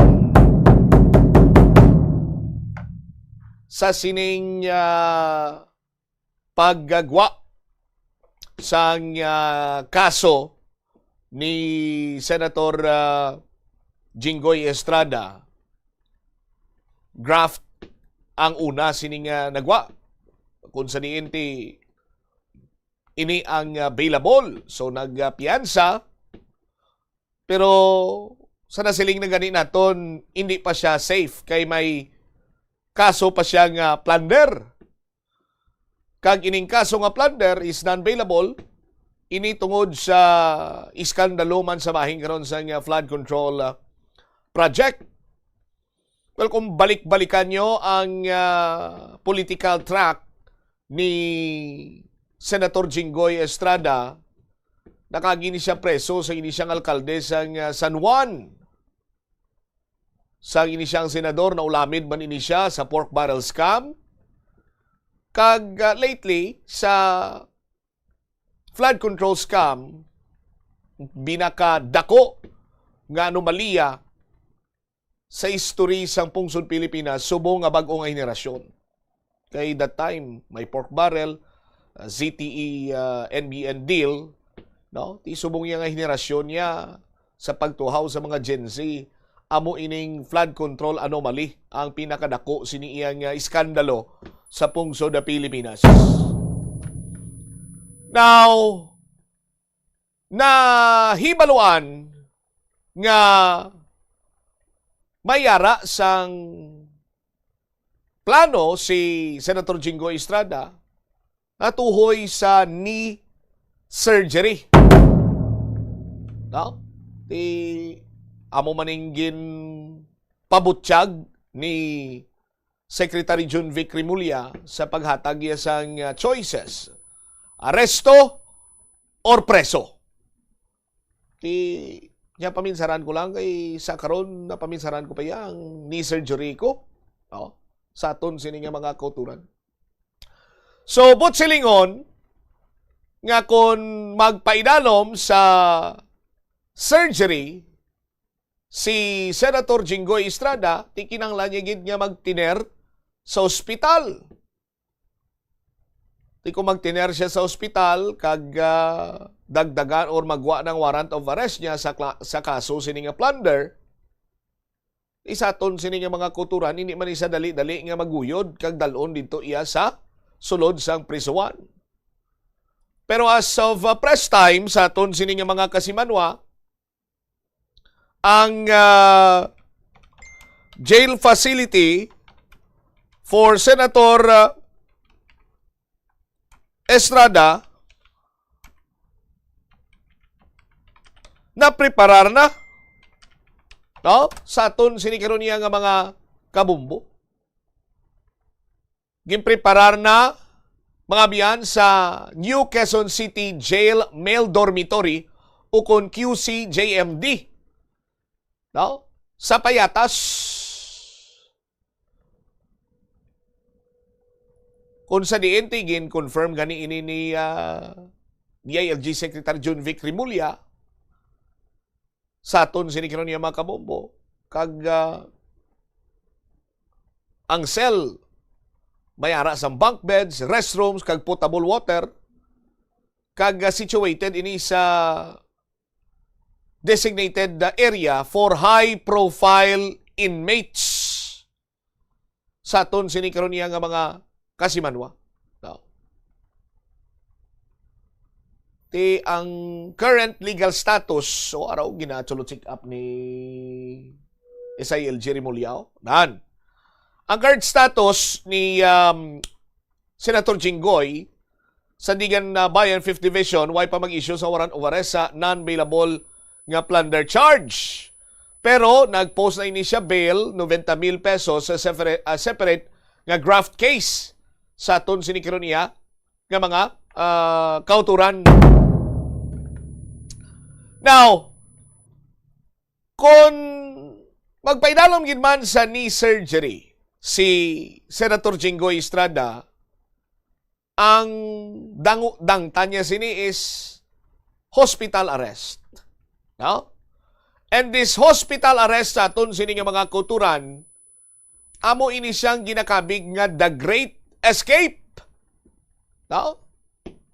Kay man ini isa ka mechanism or loophole nga nagapahanugot sa mga manggaranon kag maimpluwensya nga mga politiko nga i-bypass nila ang standard jail. No? Pinagi sa pag-secure sa court order for medical confinement ang mga high-profile figure sa nga mapalagyuhan ang mapinot nga realidad sang regular detention cell. Ti karon sa aton sini nga mga kasimanwa, kung hospital arrest kaya pwede ka tuya kapangita sang kampyon nga kwarto, engineer, di ba? May aircon, may wifi, may telebisyon, may radyo, tanan-tanan, pwede mo to dala ka laptop to, pag gusto ka, basta bayad ka lang. No? Tikon sa detention facility, kaya ang imo sining hulagan to, lapad-lapad na lang ni gani gawa ang sa mga high-profile inmates sang sang New Quezon City Jail, Quezon City Jail male dormitory. May mga bunk bed or ano ni tawag, double deck nga hiligdaan araw. Double deck, double deck ko. May mga kurtsyon pa, ba kurtsyon? Sa aton sining mga kasimanwa. Ginalantaw dari karon ining pagtuhaw sang knee surgery ni Senator Jinggoy Estrada, ipamaagi lang ini para malikawan nga mapriso. No? Kag butang naton sa aton sini nga mga kasimanwa piho or masiguro lamang kag malakip sa grand design sang majority block pananglitan later on ila sini nga matigayon nga maamyendaran ang rules sa Senado regarding sa remote appearance or attendance. Nga bisan wala ang ilang physical presence sa plenaryo, pwede sila makaboto sa sining ginaantisipar nga pagsugod na sang impeachment trial batok sa kay Vice President Sara Duterte. Sa aton sinikaron niya nga mga kabumbo. Masami kung madumduman nyo pa ang mga politiko nga nagapangatubang sang non-bailable offense katulad sang plunder, secure sila certificate no? Nga ang ila sini nga kondisyon grabe, seryoso, high blood pressure, advanced age, ginapanugutan ini sila nga i-transfer directly from the courtroom to a hospital. No? Tinangin banto ganing wheelchair. Sa aton sini makasimanwa. Kung madumduman nyo pa, sanday sino nga mga previous high-ranking politicians ang nagsakay sa mga wheelchair sa aton sini nga mga kabumbo. No? Ti ara dira si former president and now Pampanga 2nd District, I think, Representative Gloria Macapagal Arroyo, no? Sa aton sinikaron niya nga mga kabumbo. Ulo wheelchair sa suksok sa knee brace, neck brace. Sa aton sini makasimanwa. Para nga pabilin siya sa ospital all throughout sa iya sini nga kaso. May kantanan sa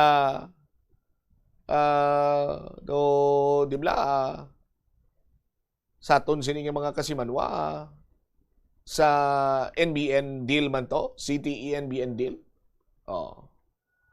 Sa aton sini nga matagpalamati. The likes of patawara lang kalagya former Chief Justice Renato Corona sa nagpangatubang ini siya sa impeachment man. Sakay man siya sa wheelchair. Si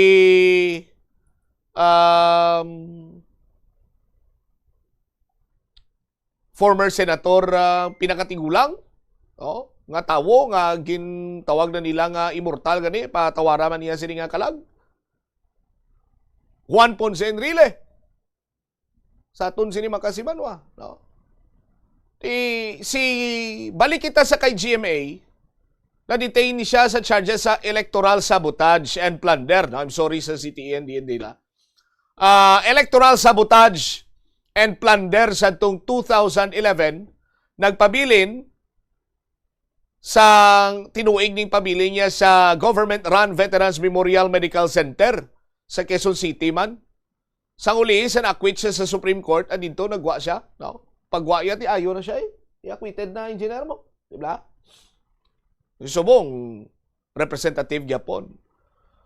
Juan Ponce Enrile, nagpangatubang sa plunder charges sa multi-peso pork barrel scam. No? Sa aton sini nga mga kasimanwa, gin-grant ni siya sang hospital arrest sa 2014. Dito ni siya gipatiner sa Philippine National Police General Hospital bangod sa advanced age and multiple ailments. Then he was later granted temporary liberty sang Supreme Court. Isa dire, siyempre, ang topiko naton subong, Jinggoy Estrada. No? Nalakip man ni siya sa pork barrel scam. Kaga na-priso ni siya. Galing kay malipot lang ang period. Sa hospital, police facility confinement. Na-acquit sang 2024. Naglagan liwat Senador Daog. Si tatay niya, si Joseph Estrada, isa man ini sa na-convict sa plunder sa 2001. Kag initially ginpaydalo man sa hospital arrest before nga gin-move sa iya sining rest house kag ultimately na-pardon ini siya. Sa aton sining mga kabumbo.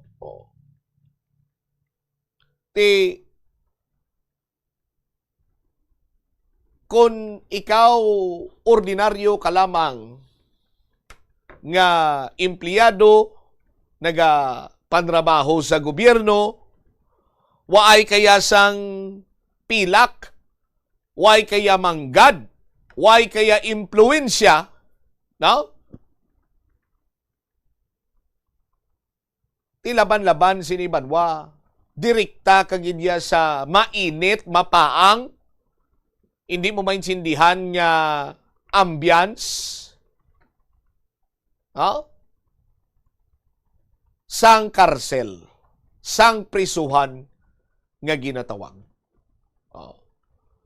Pero kung katulad ikaw sang mga tawo nga damo ang manggad, maimpluwensya, no?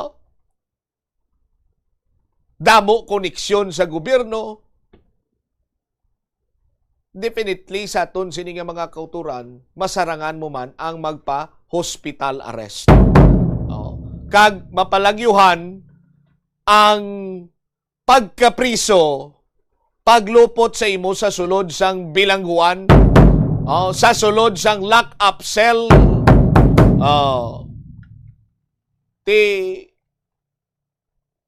dito iya sa hospital arrest ka, tanan sini ang ma-enjoy nimo. Katulad sang isa iya kahilway nga individual, masobra pa. Kaya siyempre, ang hilway iyang kag ordinaryo nga citizen sa pungsod Pilipinas, nagakinahanglan nga magtrabaho, agod nga may kaunon. Unlike iya sa mga convicted sa kaso iya nga plunder, kag iban pa nga corrupt practices, nagatiner iya sa air condition nga kwarto. Nagahigda sini iya sa malumok nga hiligdaan. May naga-standby pa nga nurse. Kaya may blatian mo. Ang pagkaon, kung anong iya sini nga gina-crave, no?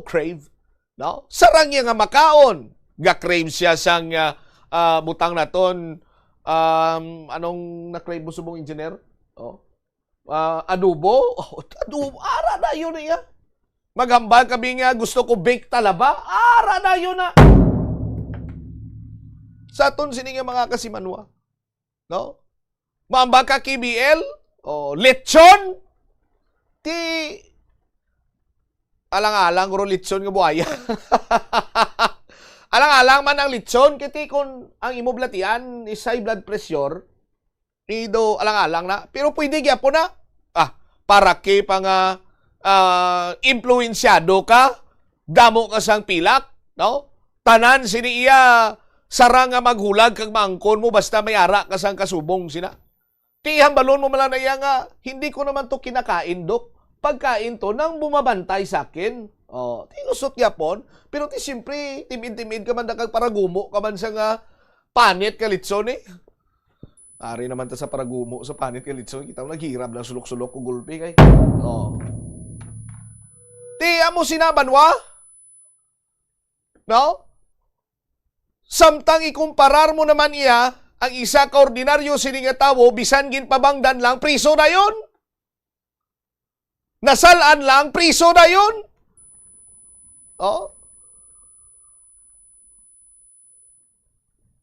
And sad reality sa aton sini nga mga kasimanwa, ang kwarta nga ginabayad ni sa mga politiko nga naga-hospital arrest, taxpayers money ni. Halin ini sa pinamalhasan, no? Sang mga ordinaryo sining Juan kag Juana de la Cruz, nga adlaw-adlaw sini iya nagapakigbato, nagatrabaho, para nga bisan papano may kalanunon kag mapamatukan sini ang kapigaduhon. No? Sila iya sa aton sini makasimanwa, nakapwesto na sa gobyerno, daw halos ara naman ang tanan sa ila. Why na sila sa problemahon? Problema mainit, pandara lang aircon. Ginagutom, order online, pabakal to sa kung ano gusto mo. Gusto mo bago nga cellphone? Ara na yun. Gusto mo bago siniiyang nga slakyan? Ara na yun.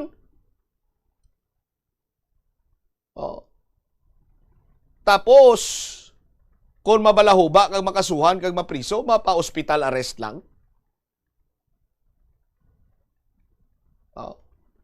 Sa aton sini nga mga kasimanwa.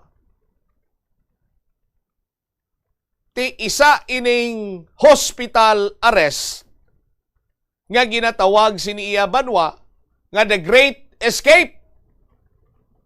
Great Escape from imprisonment. Oh, sa aton sini mga kabumbo.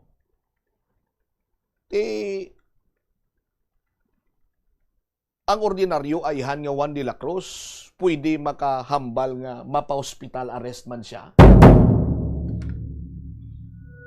Sa aton sini nga mga kasimanwa. Tido malabo iguro kay una bes kadaan may inugbayad ka kung gusto mo gid man magpa-hospital arrest. May ara bala ikaw sang impluwensya nga sarang nimo iya nga madiktahan nga ibutang sa imo sini nga medical certificate may severe ikaw nga illness. Or kinahanglan mo mag-undergo sa isa iya ka complex surgery.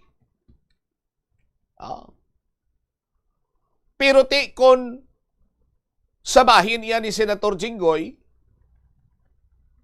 kag sa majority block, amo ni nga ginapakigbato sini nila, nga mamiendaran ang rules sa Senado para nga bisan hindi sila present sa plenaryo, pananglitan, for example, Senator Jinggoy Estrada under hospital arrest, maka-attend siya gyapon, sa impeachment trial through remote teleconferencing, and then makakast siya sang boto niya sa kung ano man ang ila sini nga pagabutuhan. Same as with sa iban sini nga may mga kaso. Just like Senator Bato de la Rosa. Pwede siya makatambong via teleconferencing. Kag tiyambal ka ni isang iban niya, sige, pasungti nyo para nga matrack nato ng IP address ni Senator Bato de la Rosa and then hapos na lang inadayon nga idakpon siya. The CIDG and the National Bureau of Investigation will storm the place and make the arrest. Di kanggaro sa aton sini nga mga kasimanwa. Pero for sure, may mga tao man nga sa likod sang kung paano maka-attend sa teleconferencing. Pananglitan, kung mamiendaran, si Senator Bato de la Rosa nga hindi man matrace. Hindi ba? Sa aton sini nga mga kabumbo. Same as when kung madagdagan sang warrant naman, gumo ang warrant ni Senator Bongo kay upod sila nga duwa ni Senator Bato de la Rosa nga mga co-perpetrators sa crimes or crime against humanity. May mga kaso panginiban nga senador.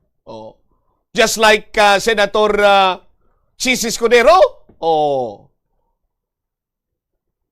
Senator Rodante Marcoleta. Ang magutod nga Villar. Pwede sila maka-attend kung maturse, maamyendaran ang nasambitan sini karon iya nga rules nga amuning balantayan subong ngadlaw, kay may session ng Senate sa aton sini makasimanwa. Amo na ang hatag sang alagyan sa mga tinutuyo nga naplastar nga strategy sang majority against sa kung ano naman iya ang mangin move later on sang minority para nga magpukwat-pukwat naman ang ila sini nga latrasan. Sa aton sini nga mga kasimanwa. That is why nga makabig naton nga balantayan ang Lunes nga adlaw or subong nga adlaw. Hilabi pagid sa aton sini mga kasimanwa nagsibo man niya nga first day man sa bulan sang Hunyo. Sa aton sini karon niya nga mga kabumbo. Balantayan ini magluwas pa hasta alas 7 sa gabi amo nang deadline ni VP Sara magsabat sa articles of impeachment. Pero ang huring-huring to yung nga mayara kuno sang another coup sa leadership sa Senado, hambal ni Senator Alan Peter Cayetano. Gahod lang na iya sang minority. Ya kung totoo niya nga may ko, why niya sang may why niya sang may makabalo, no? Ang makabalo lang nang nagaplano kag why niya ginabuyagyag. Oo. Gulpihanay na diya, maitbulaga, mabulaga na lang na niya, or makibot. Sa hiligaynon pa. Balantayan, sa aton sinikaron niya nga mga kabombo, ining mga updates later on, subong adlaw sa bahin sang Senate of the Philippines. 26 minutos sa kalikan sa takna sa ningalaw na pagbalik naton na banwa. Check naton ang balita ni Bombo Krill Milyasa. Reward money sa makatudlo sa nagpatay sa senior citizen sa distrito sa La Paz naglabot na sa 500,000 o kung tunga sa milyon. Kag istoryahan tamano ang ginantisipar kag ginabantayan man sang tanan magluwas siya sa Senate Development. No? Sa Wibes, balantayan man ni kay Game 1 sa tunga sa New York Knicks kag sang San Antonio Spurs. Balikan tamang dalagkuhan pagin sini mga balita sa aton sini pa nga pagpalayag sa Bumuaray Soto matapos gilamang pila ka importante nga mga panumdum. Oras 27 minutos sa kaligad sa taknang launa. Saludo ang Pioneer Adhesive sa mga nagpapaginawa ng buhay natin. Ang laking ginhawa ng dulot nyo. Gumagaan ang buhay dahil sa inyo.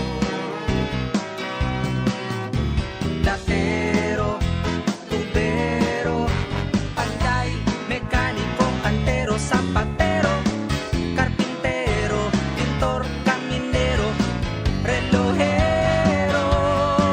Ang Pioneer bilib sa inyo. Anumang trabaho, diskarte nyo'y pulido. Hanga at saludo ang lahat sa inyo. Sa kinis ng gawa at galing, abilidad na todo. Alam namin you do it right. Saludo ang Pioneer sa inyo. Ikaw at ako, tuloy-tuloy asenso. Sa kinis ng gawa at galing, abilidad na todo. Alam namin you do it right. Do it right. Tuloy nyo lang. Do it right. Isang pagpugay mula sa Pioneer Adhesives ang gumagawa ng Pioneer Epoxy. Panugyan na rin sa eksperto kon kwarta ang paghambalan. Apesar limitado ang imo abilidad nga mag-invest, ang gamay nga contribution sa investment accounts ang makabulig sa imo nga maggamit ang earned money nga maka-generate sang dugang nga income. Ikonsiderar ang pagbukas ng retirement account o kon iban nga investment account. Plazuela de Iloilo, Billboard of Activities for May 31 to June 6, 2026. Ang Hunyo 5 among first Friday of the month.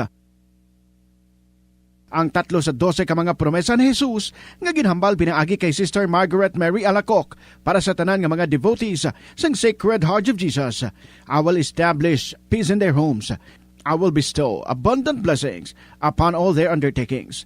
I promise you, in the excessive mercy of my heart, ngang akon all-powerful love, ang igahatag sa tanan nga mga baton sang Holy Communion sa First Fridays, sa siyam ka consecutive months, ang grasa sang final perseverance. They shall not die in mighty grace, nor without receiving the sacraments. Ang akon divine heart, amo ang ilamangin safe refuge in this last moment.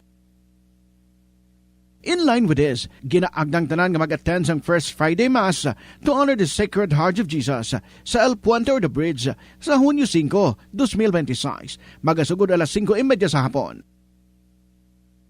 Many of your favorite old songs ang saliwat maga-rule sa Plaza Mayor sa Plazuela de Iloilo. Kaupo ng Retro Band sa concert at the Plaza. Mag-aumpisa alas 6 ng gabi sa Hunyo 6, Sabado. Sa tion sa musical show, napuno ka mga matahom nga Plazuela de Iloilo mags kag madamo pa nga iban ang iga-paraffle sa mga suki sang Plazuela de Iloilo. Sa Hunyo 7, Domingo, ginaagdang tanan nga mangin kabahin sa Eucharistic Celebration nga pagkahiwaton sa El Puente or the Bridge sa among adlaw, alas 11 sang aga.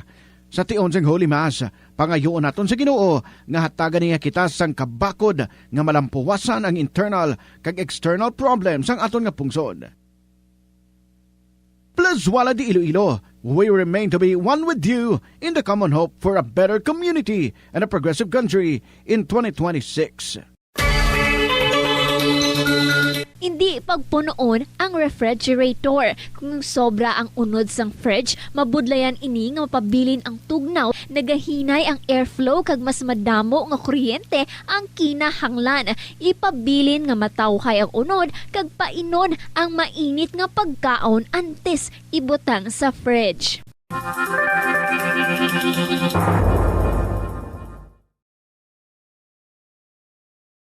The Farmers Bazaar, your traditional public market with the touch of Plazuela Dos, ang isa ka lugar nga gintukod sa tion kag sa kasagsagan sa COVID-19 pandemic nga may tinutuyo nga maghatag sa imo sang safe marketing experience. Subong nga ang COVID-19 hindi na gid man dako nga pamahog kag nagapakadto na kita sa next normal. Rest assured nga ang Farmers Bazaar will further evolve agud yung magpadayon sa paghatag sa inyo sing satisfying marketing experience. The Farmers Bazaar. Sa lower level, tara na pahamtang ang fish, poultry, kag meat section para naman sa inyo mga kinahanglanon nga prutas, utang kag iban pa, magbisita sa upper level, pinaagi sa paggamit sa hagdanan o kon sa pagkadto direkta sa parking lot. The Farmers Bazaar, your traditional public market with the touch of Plazuela Dos. Kag depresyon ang hindi pareho nga balatyagon. Ang depresyon ang hindi gulpiyada lang nga nagakatabo sa isa ka tawo. Masami man nga ginakabig sa mga tawo nga depressed ini bangod sa kasubo nga nagakabatyagan. Oras sa Bombo Radyo Iloilo, Philippine Standard Time, 33 minutos na nakaligad sa takna sining alauna. Balik na diri sa pagpangalagad sang Bomboanay sa udto sa DYFM Bombo Radyo Iloilo. Standby Bombo Krill Amilia sa reward na money sa makatudlo sa nagpatay sa senior citizen sa distrito sa Lapas. Naglabot na sa tunga sa milyon. Padayon nga ginaayam sang aton sining kapulisan or natapos na ang tawag singani ang hot pursuit operation. But maigo ni siya sa regular filing sa aton sining mga kabombo. Pero hambal sang aton sining kapulisan kung sino makatudlo sa nagpatay sa suspect kung diin siya subong. 500,000 tungas milyon niya sining reward money. Bombo Krill sa report, please go ahead.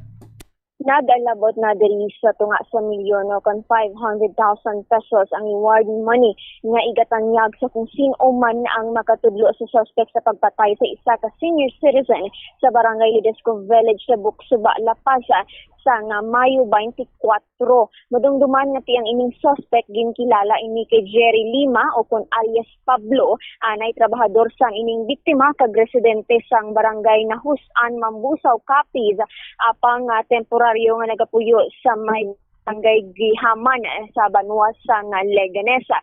Sunod diri kay Police Captain Jemel Acuasa, ang hepe sang Iloilo City Police Station 2, nga gindugangan mismo sang pamilya sang biktima ang reward money nga nagdangat na diri no sa 500,000 pesos sa kung sino man ang makahatag sang impormasyon kag ti mismo nga makatudlo sa kahintangan o kon sa whereabouts sa isang ining suspect sa subong nga mga tinion. Ini bangod nga ginpahayag kuno diri sang pamilya pat mahatagan sang hustisya ang ila diri nga Iloy, rason nga magatanyag ini sila sang nasambit diri nga dako na balor sang kwarta. Ginpahayag man diri ni Police Captain nga base man diri sa ilaman nga pag-investigar sa dugang nga background sang ini nga suspect, no, gina-validate pa nila diri sa subong ang impormasyon kung membro gid man kuno ini sa Citizen Armed Forces Geographical Unit o kung ang CAFGO sa Armed Forces of the Philippines ang ining nasambit nga suspect at isunod kuno diri sa mga nakakilala sa iya diri sa Banwa sang Mambusaw no sa probinsya sang Capiz. Ang membro kuno siya ining atong suspect na si Alias Pablo sang CAFGO. Eda mo na ang gina-validate subong sang Lapas PNP kung may kamatuoran na siya kay tinahibaluan no nga hindi gid kuno siya malocate rason nga grabe kuno ini siya manago man o kung naghihimo man diri sang iya nga mga tikang so man ang gina-validate sang atong nakapulisan kung membro gid man ini siya no sang CAFGO sang AFP. Dugang pas ni Police Captain Cuesta ngati ang iya kaso diri nga pag-atubangon isa mo ining robbery with homicide apang ginahulat-hulat na lang subong sang Lapas PNP no kung saan o diri formal nga mag-complain diri ang aton nga pamilya sang biktima kay ginahinyo pa sa subong kono sang family nga hatagan anay sila sang tiyempo para man diri nga imor no ang ining pagkapatay man sang ilang iloy apang ginathag man ni Captain Cuesta nga nagapadayon sa gihapon diri ang ilang hot pursuit operation batok diri sa suspect nga tiwala pagid nahibaluan kung sabiin na ini siya subong kag kung ano man ang iyang whereabouts. Yari pabati naton ang payagan ni Police Captain Himela Cuesta ang hepe sang ICPS2. Hindi pa totally nga nag-stop kasi continuous pa naman yung ating monitoring at saka surveillance kung where about ang location ng suspect natin. So, probably makafile tayo ng kaso kung hinintay na lang natin yung family talaga pag-uusap-usapan pa yung status ng case kung sino talagang magtayo na complainant kasi yung mga anak niya nagre-reside na sa ibang bansa. So, kararating lang ng anak niya. Maybe we have a meeting mamaya afternoon kung with regard sa kaso kung kailan sila mag-file. As of now, sabi sila na respeto muna natin ang pag-morning kung kailan man sila mag-file ng kaso. Case ating pag-file is robbery with homicide. The confirmation po na itinaasa ng pamilya sa 500,000 pesos sa pagbuya. Yes, tumawag sa akin yung family nila na tinaas nila sa 500,000 pesos ang reward money. Sinabi nga ni Sir na it's not all about money. It's all about justice na kumaga hinahanap nila. But as of the latest po, meron po ba tayong whereabouts or dito nasaan po itong tao ito? May possibility po ba na walang dito sa Western Visayas na nakalabas na po siya sa Western Visayas? Yes, isa yan sa mga anggulo na tinitingnan natin, hinahanap natin. Kaya nga yung mga tao natin patuloy pa rin sa pag-search kung whereabouts ang location na actually nakarating na tayo doon sa Sitio Pulo na usahan, ang Busaw. Tinatap natin yung mga closest friend niya or relatives or family na kung pwede i-surrender na lang nila yung imanta nila na nagkagawa ng kasalanan. Sir, kino-consider ba natin ang armed dangerous considering na nagsasend siya ng picture sa ex-wife niya nagpapatala ng armas saying na ito yung gagamitin ko na sa pagpatay sa anak natin at sa pamilya mo? Siyempre, pero consider natin na ang gulo. That is why na dapat prepare tayo sa mangyari kung ano man ang gawin niya. Yes, accordingly, former top to siya. Pero i-verify pa natin kung how true it is kay doon sa doon yung lugar nila sa sa Mambusaw. Yun lang yung mga sabi-sabi dyan sa area. Kaya we need a true verification kung totoo po yung top ko siya. Nakaka-coordinate na sir sa Philippine Coast Guard kasi baka may chance na pumunta siya sa ibang areas just like sa Guimaras or other provinces na kailangan sumakay sa barko or whatsoever. Yes, we will do that kung kailangan talaga na mag-coordinate tayo para huli siya. Si Police Captain Himela Cuesta ang hepe diri sang ICPS2 and angot man diri ginpahayag man mismo ni ICPO Director Police Colonel nga mas ginapasanyog sa subong sang ICPO ang koordinasyon man sa nagkalain-lain diri nga ahensya to make sure no nga kung may ara sa nga monitoring kaga pagbantay diri sa posible nga kadtuan lusutan sa ining nasambit na suspect. Kaya ginapahayag man no nga basi wala na ini siya diri sa siyudad sa Iloilo kag nakakadto na diri sa iban man nga probinsya sa Western Visayas. So ginamonitor sang ICPO diri ang mga partner agency Manila pareho sa mga Coast Guard diri iban pa nga mga agency to make sure nga wala sang luksan ang ini nga nasambit nga suspect at inagapanawagan gid diri sang hustisya ang pamilya no kay tinhibulan nato gani nga nagtanyag nag-ini sila sang malapit sang 1 ka milyon so laom gid ang pamilya nga mahatagan sa hustisya ang ilang iloy rason nga ginpasanyo gid sang ICPO ang koordinasyon para ma-monitor ang ining kahimtangan o kung whereabouts man sang ining suspect na si alias Pablo. Yari kabati naman naton ang naging pahayagan ni ICPO Director Police Colonel Wilbert Parilla. For the actions taken regarding pa rin ito sa robbery homicide, right after the incident, after we have reviewed sa CCTV footages and then na-identify natin yung suspect, immediately we have coordinated all the within the province of Iloilo and Antique wherein doon siya na-identify na nakatira. And we have also coordinated with other agencies as you have always asked with our Philippine Coast Guard and sa lahat ng ports lahat ng stations na mayroong mga force, ibinigay natin yung picture ng suspect so that if makita nila doon, di ka na-arrest. So immediately, we have coordinated.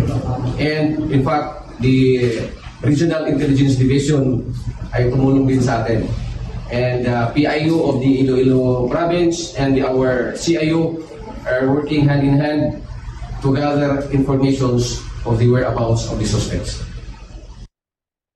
Si ICPO Director Police Colonel Wilbert Parilla and nabomochampi dugang man naton diri no nga ginpahayag diri mismo ni Police Brigadier General Randolph Tuanio ang director sang PRO6 nga nagtanyag man sang 50,000 pesos ang city government sa makatudlo. 50,000? 50,000 pesos. Yes, bomochamp. 50,000 pesos na lang. 50,000 pesos Yes. nga reward money.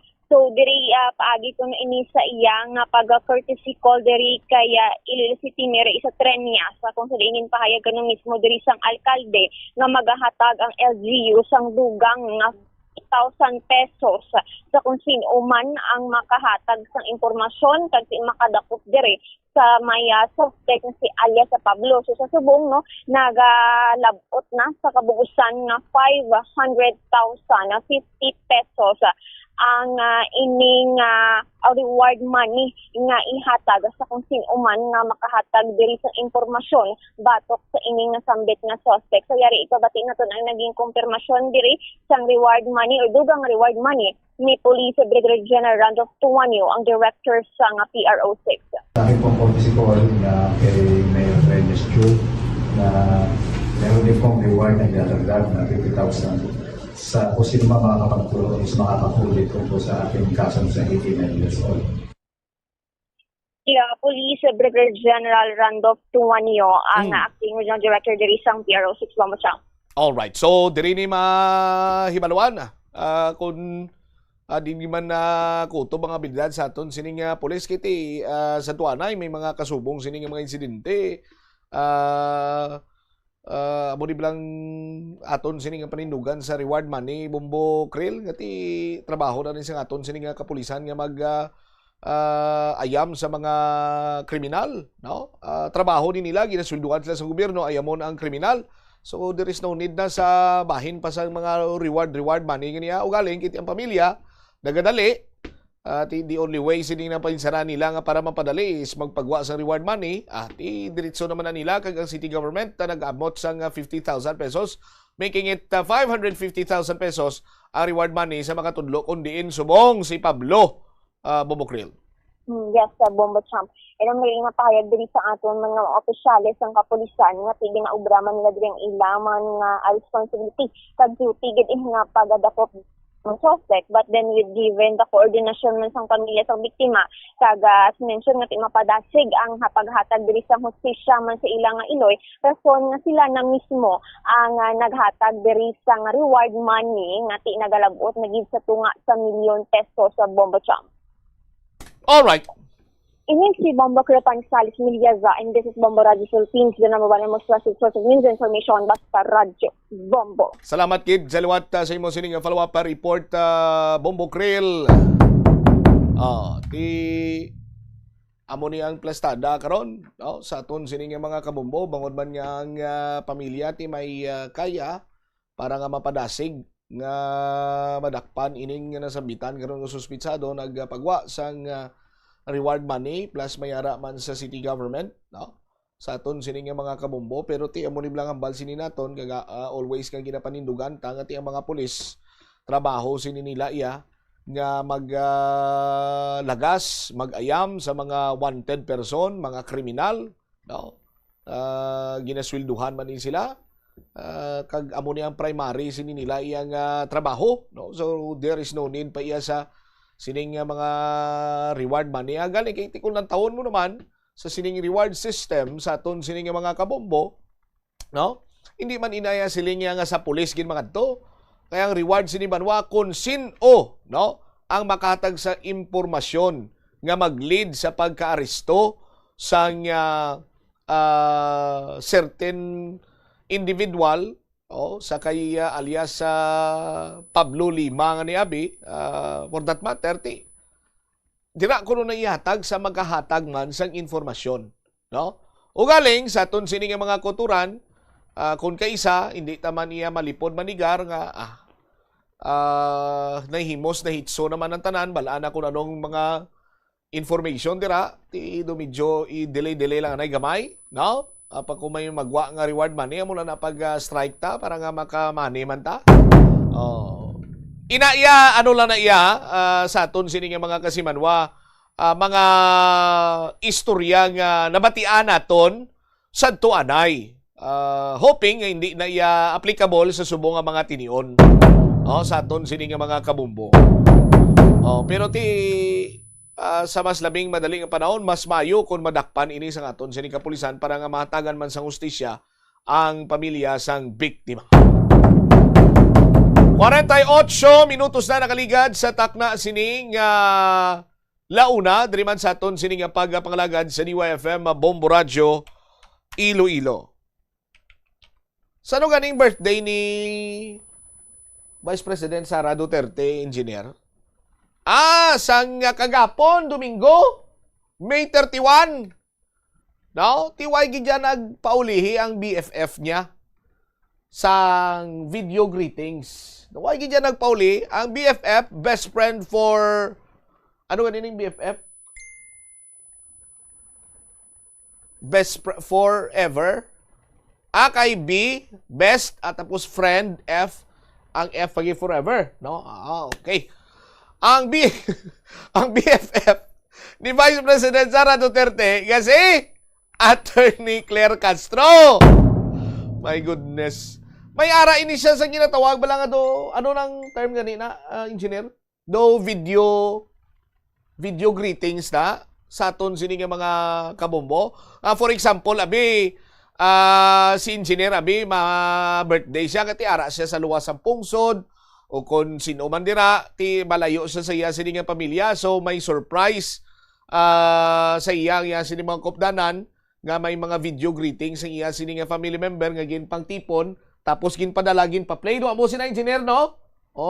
Okay.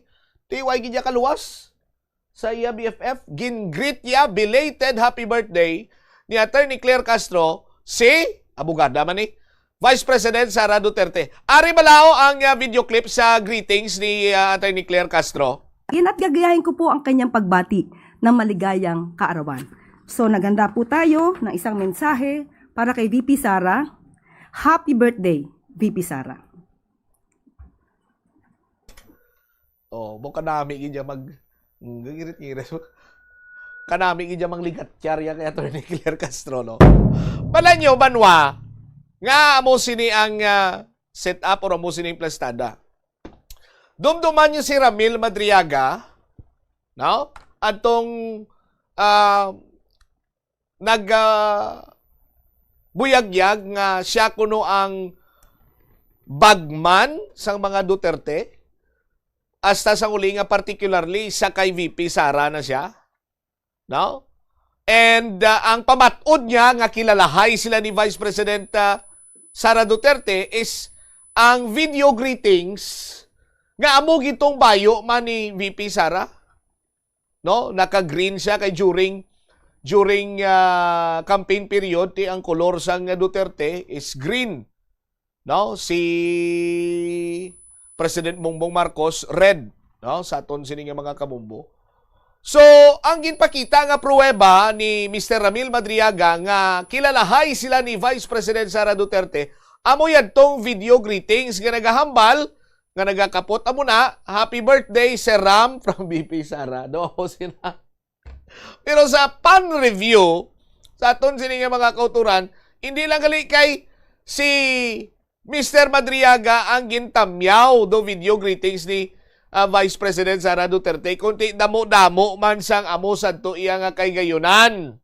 Oh, sa aton sini nga mga kabumbo. Ti bisan common acquaintance lang or mambal naton abi sa agyanay lang kamo bla, nag-greet kamo, oh hi, hello, nice to meet you. Oh. Sa aton sini mga kabombo, tapos it so happen abi nga kung ano man niya nga nagsikat ka or whatsoever nga dudamo naga-look up sa imo, maabot ang simpo nga ang kilala sang kilala mo mambang, ay dumduman mo to si ano. Pwede mo siya i-video ta ka, birthday greetings kasi ya pwede. Para nga malipay man siya bla. Oh. Amo sinang nagakatabo sa aton sini nga mga kauturan. Oh. Pero sa iba niya, ang pamatsyag sina nila, very close na gid sila sa isa ka particular nga tawo, no? But depende. Pero nahamuot lang kita kay why gid diyan nalipat. Isa pa be engineer lihog ko, why gid diyan nalipat si Attorney Claire Castro nga magtamyaw sa iya sini nga pinaka best friend in the world. Oh, sa aton sini nga mga kabombo nga si Attorney Claire Castro, no, sa belated, no, nga birthday greetings siya sa kay Vice President Sara Duterte. At gagayahin ko po ang kanyang pagbati ng maligayang kaarawan. So naghanda po tayo ng isang mensahe para kay VP Sara. Happy birthday, VP Sara. Okay. Ano man naman ayahan ang balos ni VP Sara sinisiyaman. Oras sa Pamuradyo, Iloilo, Philippine Standard Time. 53 minutos na nakaligad sa takna sining launa diri sa palatuntunan na bombohanay sa udto sa DYFM Bombo Radio Iloilo. Oy, sa aton sining mga kabombo no? Huwebes, las 8:30, ulop danay kita. Live updates sa game number 1, NBA Finals 2026. Ito nga sa New York Knicks kag San Antonio Spurs. Sa aton sinikaron niya nga mga kauturan. Napunggan sa San Antonio Spurs ang paglaom. No, inutod kinila ang paglaom sa Oklahoma City Thunder nga labing una sini nga team since Kevin Durant ang nagpanguna dira sa ila. Sa aton sini nga mga kabumbo 2017 and 2018 nga makadaog sa back-to-back title tani, no? Kung ini sila ang natigayon nga makabalik sa final, so galing kay na utod ang liog sang pato, no? Nautod ang bubble wrap ni nagguba ang bubble wrap ni Shai Gilios Alexander. Piperde sila sa San Antonio Spurs sa aton sinikaron yung mga kabumbo. Ang magatindog sa tubangan sa San Antonio Spurs sa mong New York Knicks. No? Nga kung sa diin Eastern Conference Finals, gin-sweep nila ang Cleveland Cavaliers. Why ginjak naog? Sa aton sini mga kabumbo. Daw pamatyagan sang New York Knicks ang kontra nila ya daw pangpurok utso nga mga players sa Cleveland Cavaliers. Why ginjak na kadaog mo? Sa aton sini mga kuturan,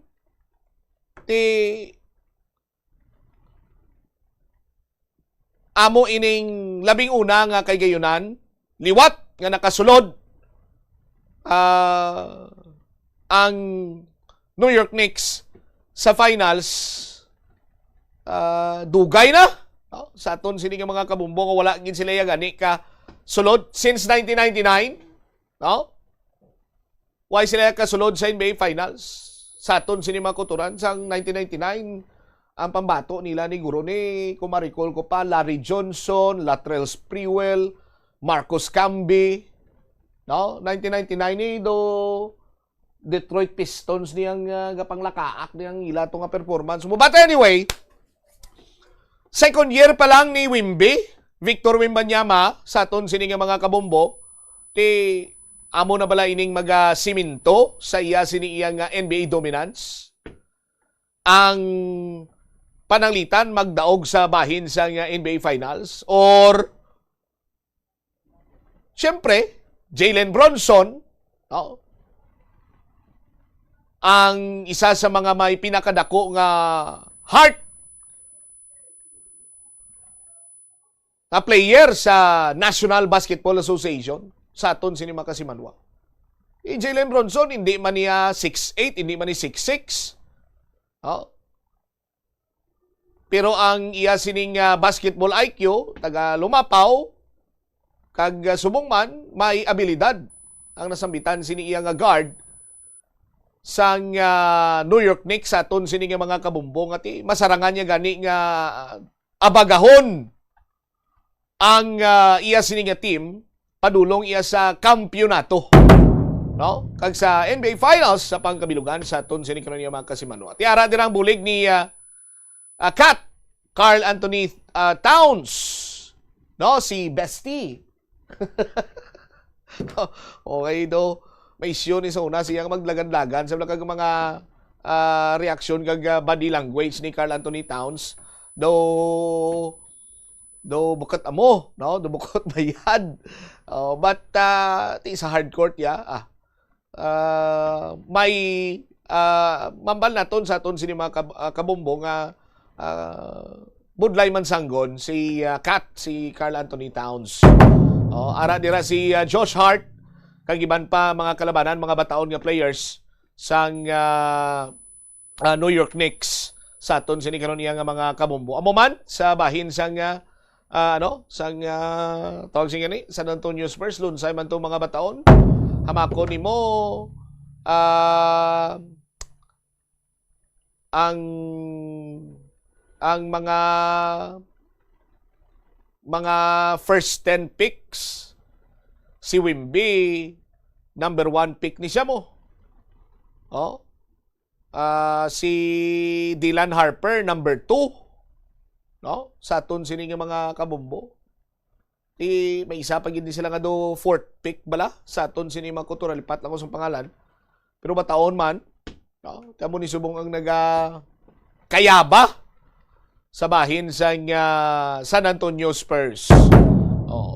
Ano man sa diin ko nga sa diin ko nga team engineer sa Spurs ko, sa Spurs lang ko kun sa New York ulaton ta magbalik sa bumbudune mangkuton ta sa kon diin siya nga team, kay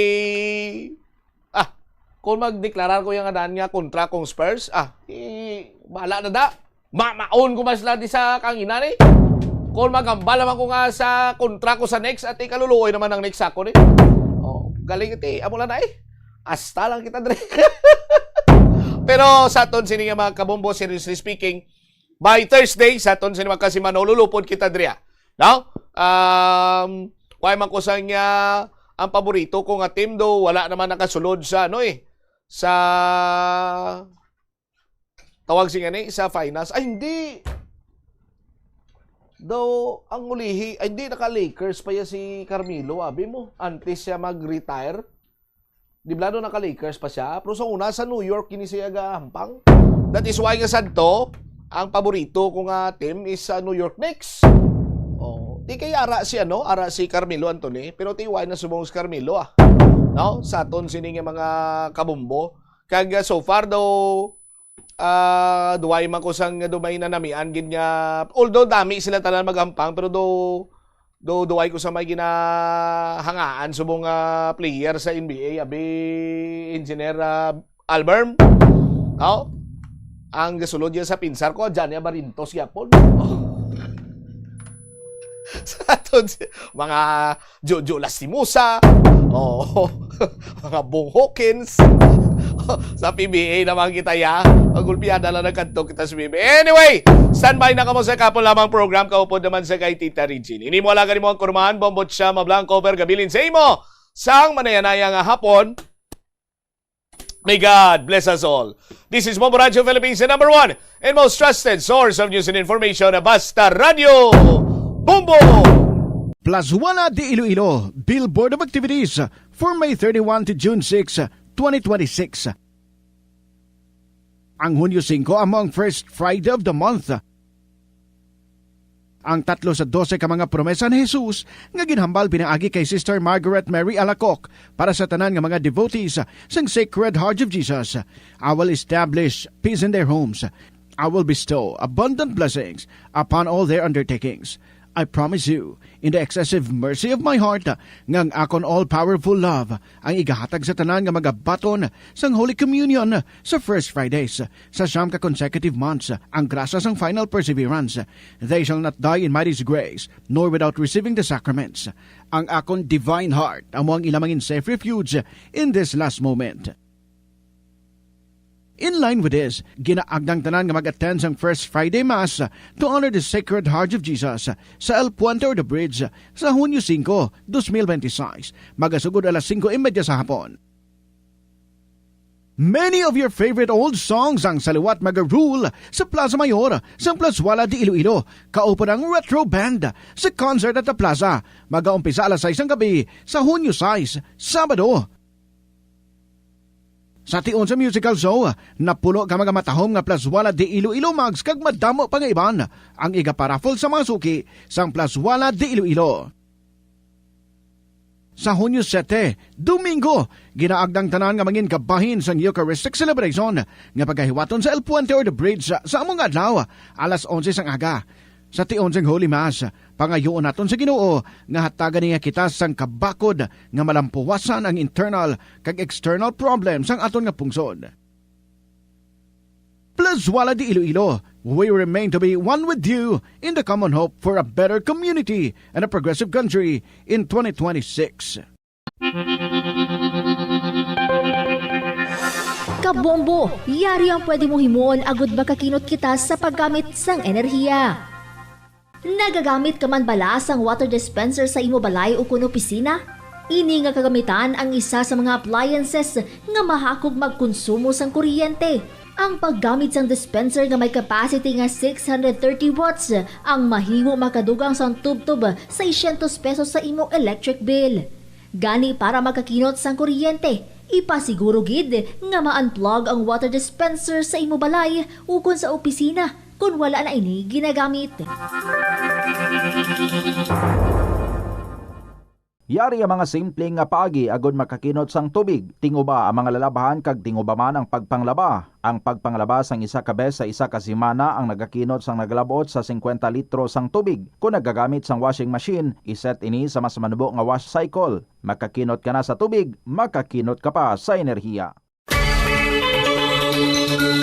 Hindi pagpunoon ang refrigerator. Kung sobra ang unod sang fridge, mabudlayan ini nga mapabilin ang tugnaw, nagahinay ang airflow kag mas madamo nga kuryente ang kinahanglan. Ipabilin nga matawhay ang unod kag painon ang mainit nga pagkaon antes ibutang sa fridge.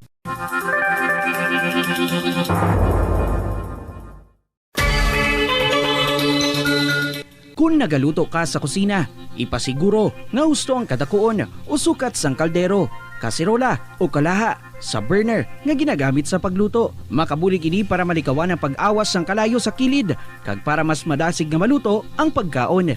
Sa sili nga pamaagi, makakinot ka sa konsumo sa gatong kag makapamag-an man ini sa mga galastuson.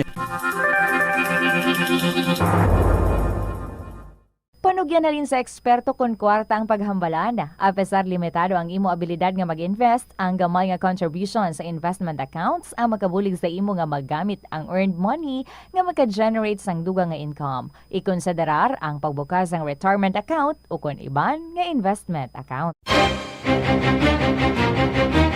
Problema sa susunod, ipabombo! Korupsyon sa gobyerno, ipabombo!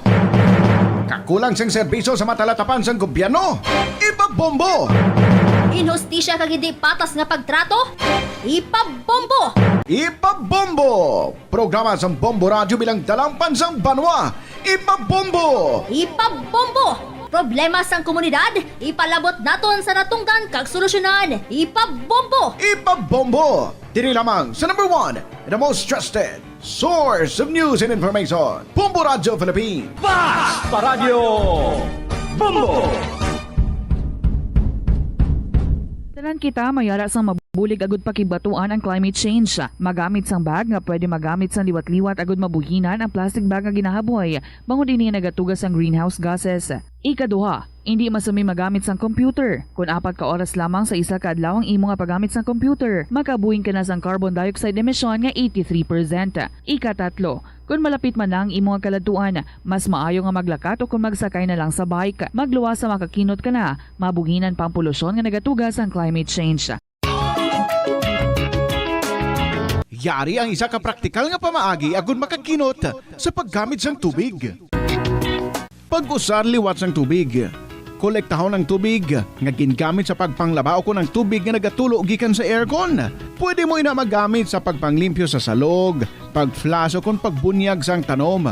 Ang tubig nga abi mo wala na pulos, pwede pa yagali nga makabulig sa imo palibot.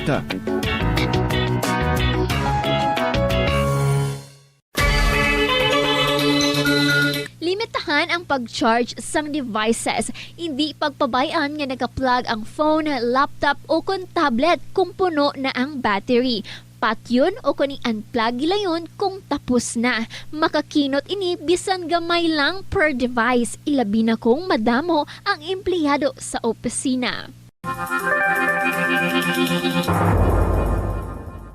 Yari ang mga simple nga paagi agon makakinot sang tubig. Kaayuha ang mga taga sa tubo o kon hose. Hindi tanan nga taga sa mahapos kagilayon nga makita tungod ang mga tubo o kon hose ang nakalubong sa duta o kon semento nga bahin sang balay. Kung magsigi ang mga tagas nga ini, mahimo nga magalabot sa 10,000 ka litro sang tubig ang mausik sa isa ka tuig. Maggamit sang leak detection tool o kung magkonsulta sa mga eksperto kung may pagpangduwa-duwa nga may tagas sa mga tubo sang tubig agod ini gilayon nga makaayo. Sa eskwelahan, ang pag-practice ang good manners and right conduct ang makabulig sa paghimo sang positive, respectful environment para sa pagtuon. Nagapakita ini sang pagtahod hindi lang sa mga manunudlo kundi mangin sa imo mga class. Ito ang Bombo Radio Philippines. Fully digitalized. Numero 1 sa balita, komentaryo, drama at serbisyo publiko.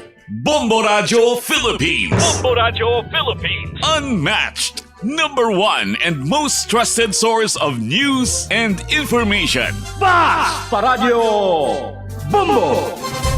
Mayong hapon gid sa inyo tanan mga kabombo. Welcome to a brand new month, brand new hope, and brand new aspirations. This is Tita Regine. Welcome sa kahapon lamang program, June 1, 2026, Lunes kita nga adlaw. Kumusta man? Feeling ko nami ang pamatyagan sa halos kadamaan kay tinaga ulan-ulan na, oh. Yesterday nalabayan naton procession sa Santa Cruzan. Ahay. Ka mga gwapa sa mga muses and then kanami sa mga gowns. Pero ang buos ang ulan, puwerte man, kaluoy man. But anyway, grasya, blessings sa gihapon.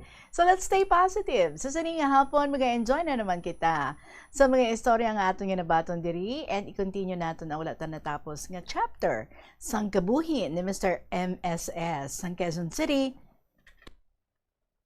For the meantime, nagpasalamat din ako sa inyo tanan for your presence out there. Hindi na ako mag-check attendance. I know, ara na kamudira. Kag sa aton nga mga newbies nga nagapaladala sa mga kasaysayan nila, I hope it wouldn't end sa pagiging first-timer sa KLP. Kabay tuloy-tuloy ang mga letters nga inyo nga igapadala diri and also tell your friends about KLP.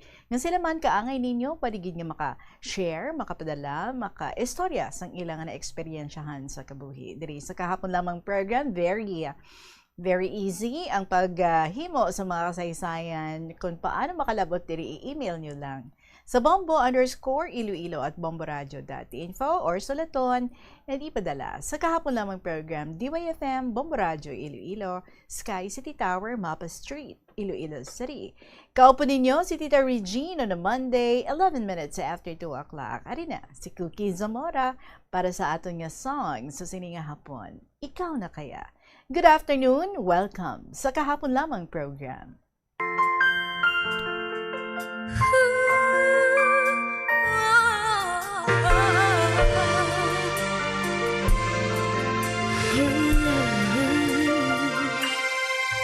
Hindi natin maiwasan na magmahal na lang bigla. Puso ay sunuran lamang sa kanyang koba. Sa hindi malamang dahilan, siya'y merong nakita. At sa isang ngiti lang ay lahat nagbago na. Na kaya ang aking hinahanap, ang pagkatagal ko nang pinapangarap, walang hindi magagawa kung tunay at tapat, pagmamahal na alay ng puso ay di magwawagas.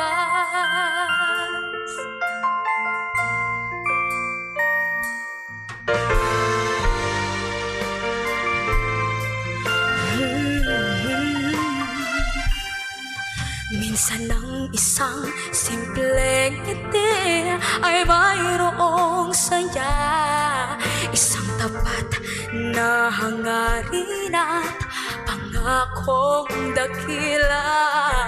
Hindi man ito pinapansin, minsa'y babalikan ka. At nang biglang tumigil ang lahat, ikaw ay papasya. Ikaw na kaya ang aking hinahanap, ang pagkatagal ko nang pinapangarap, walang hindi magagawa kung tunay ang tapat, pagmamahal na alay ng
Cookie Zamora, ikaw na kaya? Beautiful sun on a cool day. Ba, makahambal kita cool day na kay T. Manami ng ato niya tiyempo, nagaulan-ulan na. This is Tita Regine once again. And hello, kumusta lang dira sa inyo? I hope busog na ang kadamaan. You're having a great time. Ready na for some coolers. Maybe some hotness. Through coffee or whatever. Yuluyag ninyo nga i-take. So, sini nga mga tinion. Salamat kay Obdanay kita. And, padayon na natin na pagbasa diri sa istorya ng share sa aton ni Mr. MSS ang Quezon City. Bao, ika-3 na, ika-3 na nga hugnat ini sa aton nga pagbasa. 3 tatlugid ka hugnat ang pagbasa naton sa iyang sulat because nag-utod-utod, no? Friday, ginbasahan naton. And then sa Saturday, after sa pag-interview, we still had a little time, so ginsupunan ta. And then today, and hopefully, matapos na gid naton. Well, sa sining episode in particular, he was sharing with us about sa kay Candy. Ining si Candy, amo ning iya nga kababata, amo ning iya nga high school friend or classmate anay nga gintinira niya, ginistara niya, kay naglayas gani siya sa kay Tito Boy niya, diba? Sa mga nagasunod dira, I hope nga nadumduman ninyo. And then, ining si Candy daw may gina-go through.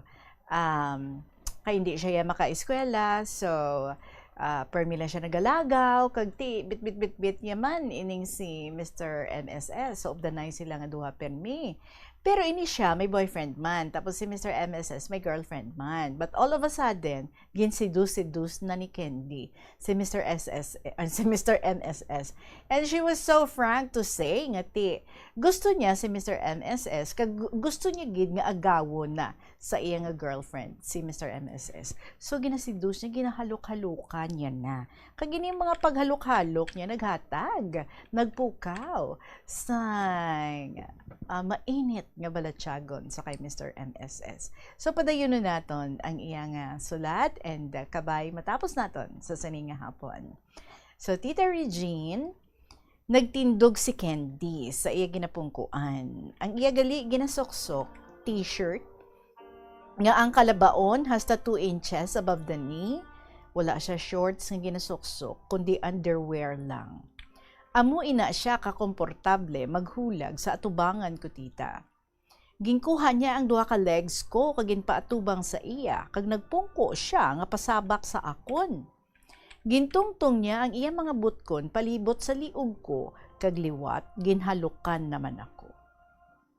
Tita Regine, pasensya na liwat ha, kung daw mabatyagan mo, nga daw may pagka-rated R na ang mga masunod ko nga kasaysayan, but I have to tell what has transpired in my past para mangin klaro gid para sa tanan ang mga nagkalatabo sa nakaligad ko. Di bala nag-share kita sang past sa kahapon lamang program, Tita Regine? Sa baylo, nga ako ang mangin giya kag magaubay kay Candy, do ako ang nahulog sa iya nga spell o kun lumay. Kay kada halok niya sa akon, amat-amat nga nagakadula ang nabatyagan ko para kay Ivy, maning iya nga girlfriend. Kag ang mga kamot ko, nagsugod naman nga wala ko mapunggan nga naghawid sa mga parties ng iya nga lawas. Pero sa nagapalang init na ako, nagtindog siya kag naghambal. Oops, hanggang dyan na lang muna. May gusto sana akong ipakiusap sa iyo. Kapag pumayag ka, may regalo akong ibibigay sa iyo sa birthday mo. Alam mo na hindi ako makakapag-aral ngayong taon, baka pwede, sabayan mo na lang muna ako. Next year ka na lang mag-aral. Sabat ko sa iya, paano yun? Naka-enroll na ako at may schedule na ako sa klase ko. Sabat niya, tara, punta tayo ngayon sa school nyo. I-refund na lang natin yung enrollment mo, pwede makancel yun. Grabe, no? So, Tita Regine, wala ako nahimo, kag daw sa na-hypnotize ako ni Candy. Nga sunod na lang ako sa ginahambal niya. Wala ako naglaom, nga sa isa lang kahalok, nagbaylo ang dalagan sang utok ko. Daw ginakapangita ko na ya ang maghahalukay kami. Pagabot sa school, Siya ang naghambal sa school registrar kag nag-reason out kung nga hindi ako madayon sa pag-eskwela. Nakuha kag na-refund namon ang ginbayad ko sa enrollment ko. Sa makita niya ang kantidad sang kwarta nga na-refund, naghambal siya sa akon. Tara, punta tayo sa Cubao. May alam ako doon na pwede tayo magpatahi ng maong na pantalon para sa'yo. Palitan natin yung mga slacks at khaki pants mo para ka kasing matanda sa get-up mo, pang old school. Kahit 2 maong magkakaroon ka, sigurado ako magugustuhan mo. Sabat ko sa iya. Okay naman ako sa pantalon ko. Hindi ako sanay sa maong. Parang matigas yata isuot yun. Sabat niya, hindi. Maganda ang maong. Masasanay ka din. Ikaw na nga itong tinuturuan ng tamang pagporma para hindi awkward kapag nagde-date tayo. Tita Regine, wala na ako nahimo, kundi maghuo na lang. Wala na nagsulod sa pensar ko. Ang mabatyagan kag mahambal sa akon sang iloy ko, kung mahibaluan niya, naging refund ko ang kwarta sa enrollment ko, kag hindi na ako makaeskwela. Nagamuhan ako sang tiun nga ato tita, pero kung ara si Candy, kag ginakares niya ako, nagakadula ang pagpaino-ino ko nga intsakto. Do na-hypnotize gid ako, nga wala ako sang ikasarang kontrahon. Isa kahalok lang halin kay Candy, nagapawala na lang ako sa kung ano ang masunod nga matabo. Nagkadto kami sa Cubao, sa Rockers, para magpatahi sa 2 ka maong nga delargo para sa akon. Barato lang magpatahi sa delargo sadto, 400 pesos na para sa 2 ka pantalon nga copied branded jeans. Ang daw, mahal na bla. Ang oreg. Kag makuha siya after 1 week. So pagkatapos, ginhagad niya ako, maglantaw kami sang sini sa mall. Kag-abi mo, Tita Regine, wala man kami naglantaw sang maayo sa sinihan, kundi naghalukanay lang kami kag petting. Gipamangkot ko siya, Candy, may itatanong ako sa'yo. Sana sagutin mo ako ng maayos at yung totoo.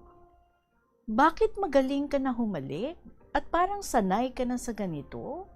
So ibig sabihin, hindi ka na virgin? Nagsabat siya, sira ka talaga. Di ba sabi ko sa'yo, may jowa ako, si Reggie. Hanggang halikan lang kami noon. Pero hindi pa niya ako nakukuha. Virgin pa ako, no? Bisan pa ano, Tita Regine, napahamtang ako sa ginhambal niya. Gani ginambalan ko siya, pwede itigil na muna natin to? Kasi hindi talaga ako sanay.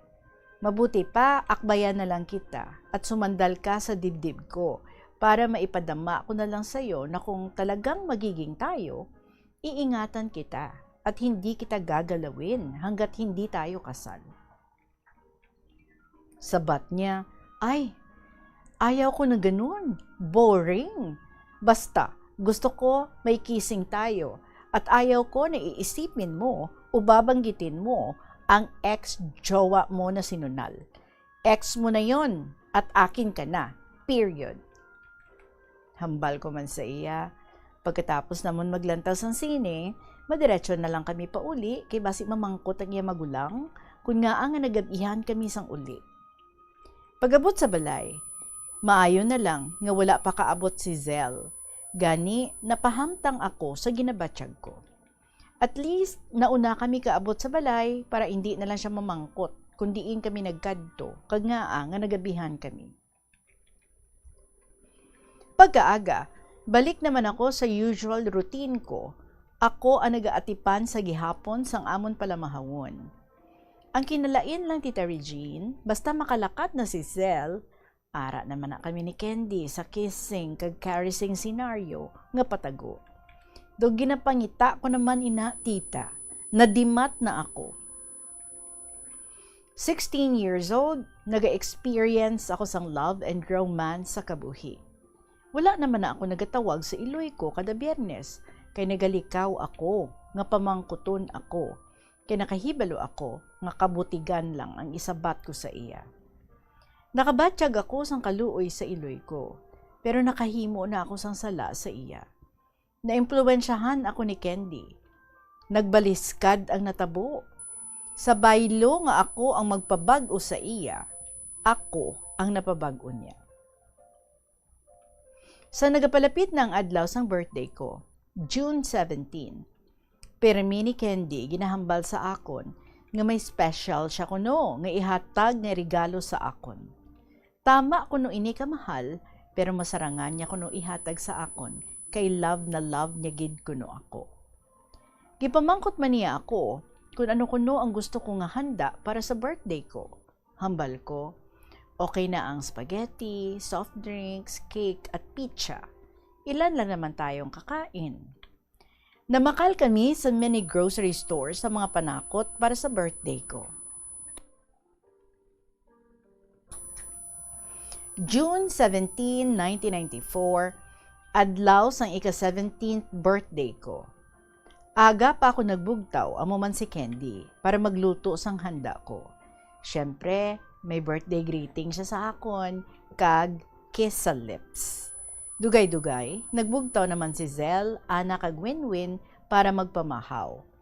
Gin-greet man nila ako sa birthday ko, kay naghambal si Zel, mamaya na lang kami sa gabi kakain ng handa mo sa gabi, pagbalik naming tatlo. Pupunta kami sa Makatarungan, dadalhin ko si Winwin. Gusto siya makita ng lola namin. Ikaw, wala ka bang lakad? Sabat ko, hindi ko ugali umalis kapag birthday ko. Sabi kasi ng nanay ko, kapag birthday, huwag basta-basta gumagala kung hindi naman importante. Malapit sa disgrasya ang nagbi-birthday. Tita Regine, wala naman niya gipamangkot si Candy kung maupod siya, kay kabalo siya nga hindi manini magupod sa ila. Bisan kaadlawan ko, wala ko nahimo ang magtawag sa iloy ko, kay nagalikaw ako sa mga posible ipamangkot niya sa akon. Nakahibalo ako sa kaugalingon ko nga may nahimo naman ako nga sala, pero sa tion nga ini, wala ko mabatuan ang mabaskog nga impluwensya ni Candy sa akon. Ang babayi nga nakilala ko lang sang una bilang isa ka classmate sa eskwelahan sang una. Wala ko gid nakilala sang lubos sa personal, kay sa eskwelahan, kilala lang namon siya bilang isa ka estudyante nga mahuyogon sa makeup, kag attentive man sa klase. Pero subong nga kaupod ko siya, nakuha gid niya nga makontrol ako, paagi sa ginatawag nga teasing and seduction. Tita Regine, magapangayo gid ako sa imo sang lubos mo nga paghangop sa mga masunod ko nga ipagasaysay kay medyo may pagka-mature content. Pero I have to share it sa tanan kung paano ini natabo sa akon. But I will try to use words nga accepted sa kahanginan. Tita, sunduhan na lang kami ang nabili ni Candy. Pagkatapos ko magpanghugas ang amon nga kinanan kag pagpaninlo sa kusina, nagpungko ako sa sofa samtang nagpamati sa music sa FM station. Since duha lang kami sa ibabaw, kag wala naman nagasaka ang mga trabahador, nagpalapit sa akon si Candy kag ginutikan ako. Tara sa kwarto, ibibigay ko na yung gift ko sa'yo. Bisa na tingala ako, pero nagtindog na lang ako kag nagsunod sa iya. Sang pagsulod namon sa kwarto, kag pagkasarado sang portahan, ginhalukan niya ako. Hasta makabatsyag kami nga duha sang kainit sa amon mga lawas. Sa laktod, Tita Regine, natabo kami sa adlaw sang birthday ko. Daw medyo, mas nangin malawig-lawig gawa ining sulat ko sa imo, tita. Naka 7 pages na gali ako, so diri ko na lang anay liwat, ipagapos ang malawig ko permi nga pagsaysay sa imo sa akon kabuhi. Promise ko, mabawi gid ako sa imo in the near future. In God's time, makapauli ako dira sa aton.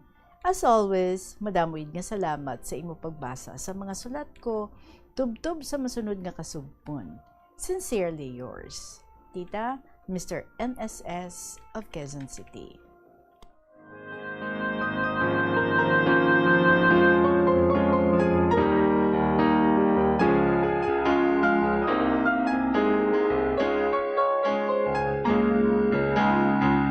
Grabe, no? Na-experience mo ang musina at a tender age. Tapos ang babae pa ang nagatis, ang nagaseduce. So, bag-o nga balatyagon ang ginpukaw sa imo ni Candy. Nga daw, hindi mo man mapunggan ang imo kaugalingon. Kanugon, imagine. Naka-enroll ka na and your mother was expecting. Nga eskwela ka. Tapos ikaw man, no? Ang mind mo was all set nga masulod na gid sa eskwelahan. Nakapa-enroll ka na, kag nag-start na lang ang klase, but yet, nabuyo ka pa ni Candy. So, amo na ka strong, no? Ang iya nga nangin influence sa imo because ang iya nga ginapanghimo sa imo, nga daw hindi mo man mapunggan ang kaugalingon mo, kag nagakahulog ka man. Basta bata pa, kag mainit ang mga balatyagon, the very mahina sa ginatawag nga temptasyon.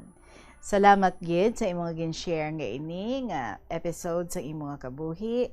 Yes, we will be waiting kung ano ang masunod nga mga magkalatabo. It is okay, no, that you're getting into details so that maintindihan gid naton. Kag ang aton nga mga tagpalamati, sigurado ako na sa mga nagatutok sa imo man nga kasaysayan kadamo sa mga ma-learn nila sa imo nga inagyan sa kabuhi. Ang mga parents, they would tend to understand ang ila kabataan. Kag ang mga kabataan, they would also, no, maybe relate much sa imo man nga ginaagyan sa kabuhi. Especially ang mga masiling naton nga mga kapalpakan nga mga bahin sa imo nga kabuhi, sa mga wrong decisions nga imo nga nahimo. But anyway, wala kita nag-blame, ha? But we are just saying nga sa pagplastar mo sang intrakto, kag pagplastar mo sang klaro, so masundan gid namon. Better kag maintindihan namon kung ano kag nga amo sina ang nagkalatabo sa imo nga kabuhi. So, madaming salamat sa imo, Mr. MSS, ang Quezon City. Alas 2:32 ang ato nga oras, magapanabalik ang KLP pagkatapos lang sa pila ka mga importante ng mga pahibalo. The Farmers Bazaar, your traditional public market with the touch of Plazuela Dos, ang isa ka lugar nga gintukod sa tion kag sa kasagsagan sa COVID-19 pandemic nga may tinutuyo nga maghatag sa imo sang safe marketing experience. Subong nga ang COVID-19 hindi nagidman dako nga pamahog kag nagapakadto na kita sa next normal. Rest assured nga ang Farmers Bazaar will further evolve agud yung magpadayon sa paghatag sa inyo sing satisfying marketing experience. The Farmers Bazaar. Sa lower level, tara na pahamtang ang fish, poultry kag meat section para naman sa inyo mga kinahanglanon nga prutas, utang kag iban pa, magbisita sa upper level, pinaagi sa paggamit sa hagdanan o kon sa pagkadto direkta sa parking lot. The Farmers Bazaar, your traditional public market with the touch of Plazuela Dos. Mag-abot sa eskwelahan on time. Ang pag-abot sang late sa klase kag sa aktibidad. In the meantime, mag-hook up kita dito sa aton nga Bambanus Center bangod panaog na ara na ang warrant of arrest para sa kay Senator Jinggoy Estrada. Sa mga detalye, Bambanus Center, please come in. Ang warrant as ang Sandigan Bayan dahil sa umaroy kickbacks na natanggap sa flood control project scandal na nakakahalaga ng 573 million pesos. Ngunit ito nga ka-Star Nation, Bombo Dennis, naghahain na nga o inanunsyo nga na nga ng 5th Division ang arrest warrant laban kay Senator Jinggoy Estrada. Kaugnay nga doon sa non-bailable plunder case. At according sa ating mga sources, ngayon may mga inilabas na pangalan sa atin kaugnay dito sa mga kasangkot din o kasama din sa inihain na arrest warrant. Si Manuel Manligas Bonoan, Denril Cesar Sanchez Cortuna, Manny Bumagat Bulusan at Arturo Lombres Gonzalez Jr. Yan yung ilan sa mga nakalap natin na impormasyon as of the moment dito sa Sandigan Bayan, Bombo Dennis. Okay, DJ Kimi, kumusta naman iyong presensya ng kampo nitong si Senator Jinggoy Estrada dahil meron silang kahilingan na ipabasura yung naturang reklamo laban sa senador. But as of now, present ba yung kampo ni Senator Jinggoy dyan sa Sandigan Bayan? Bombo Dennis, kanina pang alas 12 ng katanghalian, naghihintay ang ilan sa mga kasamahan din natin dito sa media. Ngunit walang presensya tayong nakita o wala tayong nakita kahit na sino man sa kampo ni Senator Jinggoy Estrada. Pero hanggang ngayon, tayo ay naghihintay kung meron bang statement o kung meron bang representative na lalabas dito at magbibigay ng statement ngayong hapon na ito. But for now, nananatiling wala tayong nakikitang presence ni Senator Jinggoy Estrada o kahit na sino man sa kampo niya o kung pamilya o kung sino man yung mga representative dito sa Sandigan Bayan 5th Division, Bombo Dennis. Okay. Maliban dito, dati, kung di ako nagkakamali, last weekend ay naging emosyonal yung anak nitong si Senator Jinggoy Estrada at sumisigaw pa ng ilang ulit dahil nga medyo nakukuyog yung kanyang ama dahil maraming katanungan yung nakaabang dito kay Senator Jinggoy at siguro dala ng emosyon ay napasigaw din yung anak nitong si Senator Jinggoy. So siguro antabayan na natin, DJ Kimi, kung may mga development, kukuha pa kami ng update mula dyan sa inyong panig. Thank you so much. Mula dito sa Sandigan Bayan, nag-uulat Star DJ Kimi ng 102.7 Star FM Manila. And this is Bombo Radio Philippines, the #1 and most trusted source of news and information. Basta Radio, Bombo! Mula dyan sa Sandigan Bayan sa lungsod ng Quezon, tungo naman tayo mga kabombo dun sa Pasay City kung saan matatagpuan ang Senate of the Philippines. Nariyan ho ang obserbasyon naman ng ating coverage team sa Senado. Si Bombo Angelo Aganan, tignan natin kung namata na dyan ang sino mang mga kontrobersyal na kabilang ho dito sa warrant of arrest. Partikular, itong si Senator Jinggoy Estrada. Bombo Angelo, please come in.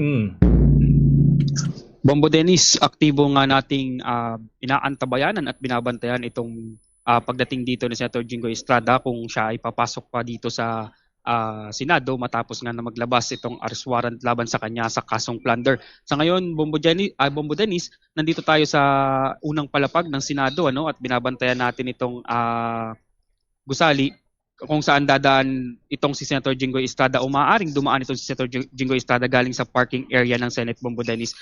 Samantala, Bombo Dennis, abala din dito ang mga kasamahan natin sa media at maging tayo dahil sa kapareho ring oras ay maaaring dumating rin itong defense team ni Vice President Sara Duterte na si Attorney Michael Poa para isumite itong sagot ng Vice President kaugnay dito sa kinakaharap na articles of impeachment. Bombo Dennis. Okay, may tanong ko lamang, Bombo Angelo, noong oras na naglabas ng mandamiento de arresto laban kay Senator Bato de la Rosa, ay mismong ang liderato ng Senado ang nagbanggit ukol dun sa protective custody. About ito kay Senator Jinggoy Estrada, wala pang malinaw na pronouncement. Ukol naman dito sapagkat ito'y lower court o yung local court ang nag-issue ng warrant of arrest. So papaano ang magiging handling dito ng Senate leadership? Yan din ang isa sinaantabayan natin, Bombo Dennis. Yan din yung kinukuhanan natin ng official statement itong si Senate President Alan Peter Cayetano. Ngunit sa ngayon ay hindi pa rin siya sumasagot o tumutugon sa ating katanungan, Bombo Dennis. Gayon din, itong mga staff dito ni Senator Jinggoy Estrada, nagpadala na tayo ng katanungan kung ano ang magiging plano ng senador at kung kukonfirm ba na papasok pa itong si Senator Jinggoy Estrada. Kasi kung matatandaan, Bombo Dennis, sa mga huling interview natin dito kay Senator Jinggoy Estrada ay tiniyak pa niya o pinangako pa niya na papasok pa siya dito sa Senado hanggat umuusad itong kaso niya, Bombo Dennis. Okay. Isa pang punto, Bombo Angelo, usually alas 3 nagsisimula itong sesyon ng mataas na kapulungan ng Kongreso. But today, naurong ito hanggang alas 5 ng hapon para sa ilang aktibidad. Pero mukhang hindi na matutuloy yung pagbisita ng leader mula sa Vietnam. Paano ang naging adjustment dyan at magbabalik na doon sa regular time ng session nitong Senado? Tama yan, Bombo Dennis. Inurong nga sa 5 p.m. itong pagsisimula ng session dito ngayon sa Senado, ngunit na-cancel nga itong bisita o supposedly pagbisita ng Vietnamese President dito sa Senado. Ngunit hindi binago ang schedule, Bombo Dennis. Magsisimula pa rin ng 5 p.m.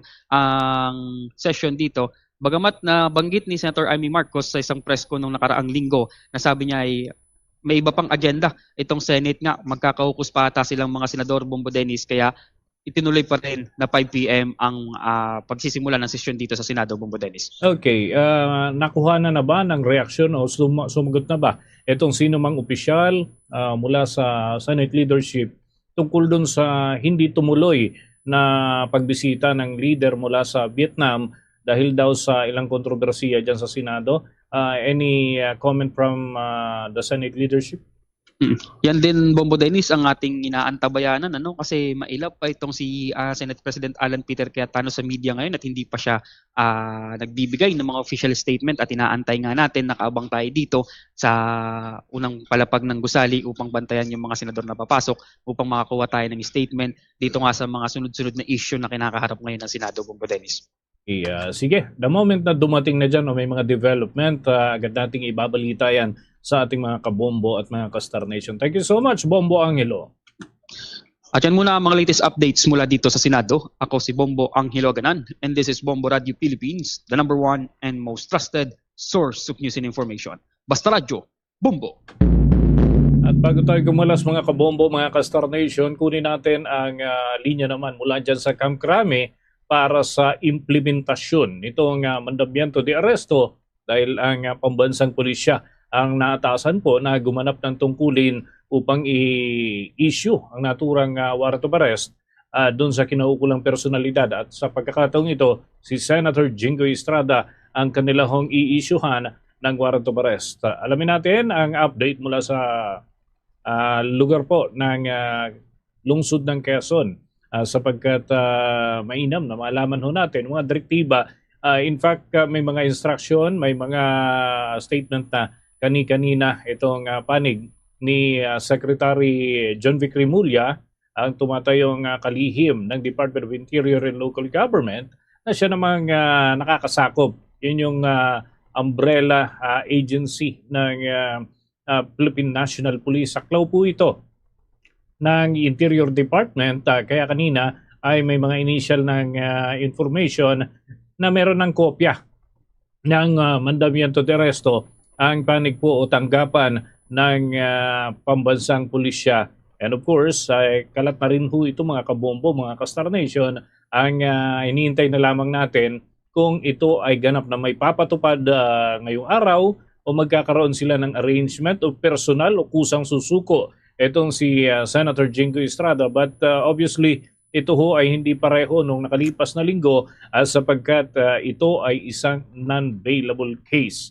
Ito ho ay walang piyansa na nire-recommenda dahil plunder po ito mga kabombo. So check natin ang mga updates sa Camp Crame sa Quezon City. Nasa linya si Bombo Jubino Galang.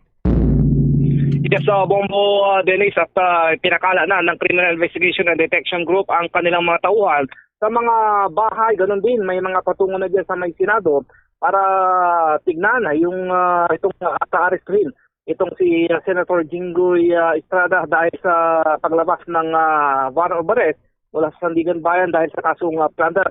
Pero current information din ay nakatakda magpulong itong si Department of Interior and Local Government Secretary John Rimulya ay PNP Chief Jose Melencio Narvaez Jr. ukol nga dito sa nasabing paglabas ng warrant of arrest. Subalit nauna ng tinayak itong ating hepe ng pambansang pulisya na sila ay handa na ipatupad ang warrant of arrest kakaling may palabas na ito laban dito sa senador. Yan muna ang ating mga ilang informasyon at ilang kaganapan whether sa kampo parami dahil pakala na or may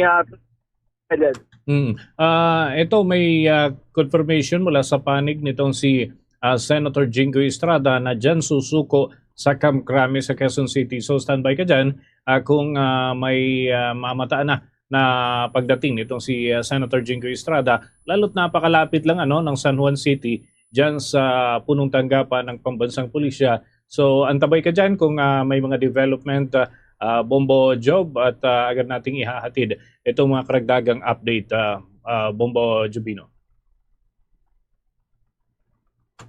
Bombo Job? Okay, mga kabombo, mga ka-Star Nation, nakantabay na ho ang ating coverage team dyan sa iba't ibang dako ng Metro Manila.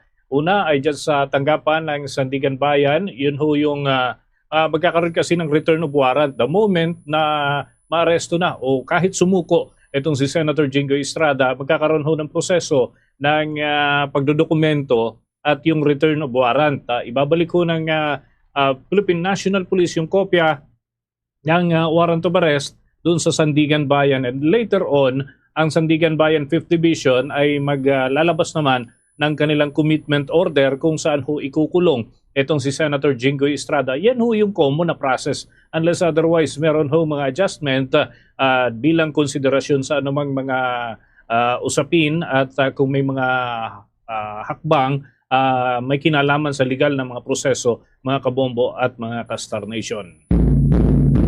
So, antabay lamang dito ho sa Bombo Radio Philippines para sa mga latest update natin. Ihahatid pa rin natin hanggang mamaya o kahit naman sa pagpasok ng ating Bombo Network News sa mga karagdagang balita at impormasyon. Lalo't malalaking kaganapan din ho ang ating tutunghayan dyan sa panig ng Senado dahil may mga initial report na yung pagdating ng mga abogado nitong si Vice President Sara Duterte, and of course yung isa pang usapin tungkol sa Senate leadership na hindi pa rin ho natatapos. Lagi pa rin umuugong yung balita po na yon, but yung mga development ay atin pong ihahatid sa pinakamabilis na paraan sa oras ho na may mga kaganapan na importanteng mabatid ng publiko. At yan ang mga kaganapan naman dito sa Metro Manila. Tutok lamang ho sa mga himpilan ng Bombo Radio at Star FM para updated po kayo dito sa mga tinututukan nating kaganapang ito, lalo na't napapanahon ang mga paksa na atin pong tinutagaygayan. At mula rito sa Bombo News Center, Makati, this is Bombo Radio Philippines, number one and most trusted source of news and information. Basta Radio, Bombo! For the most Maraming salamat, Bombo News Center. Sa mga kabombo, tutok lang gid kita. No? Kadamo sa mga balantayan, mga hitabo sa sininga hapon. So, kinahanglan magtutok gid, pamati gid, diri sa Bombo Radio Philippines. Alas 2:47 ang aton nga oras. Magapunong balik anytime ang Bombo News Center sa mga detalye na. Oras naton, 2:47 in the afternoon. For the meantime, we still have a little time to give you more stories diri sa KLP, maybe one more story. So, basahon naton sa sininga hapon ang sulat ni Inbi sa iya episode, Ang Paglaom. Mahal kong Tita Regine.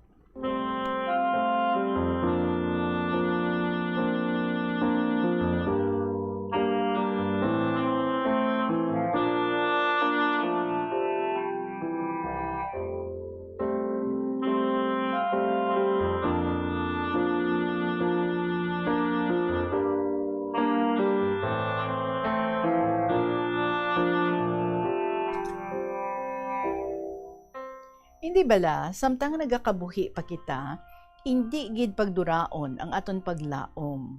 Maskin ano pa ang maaguman naton sa pagtilaw sang kapalaran sa aton.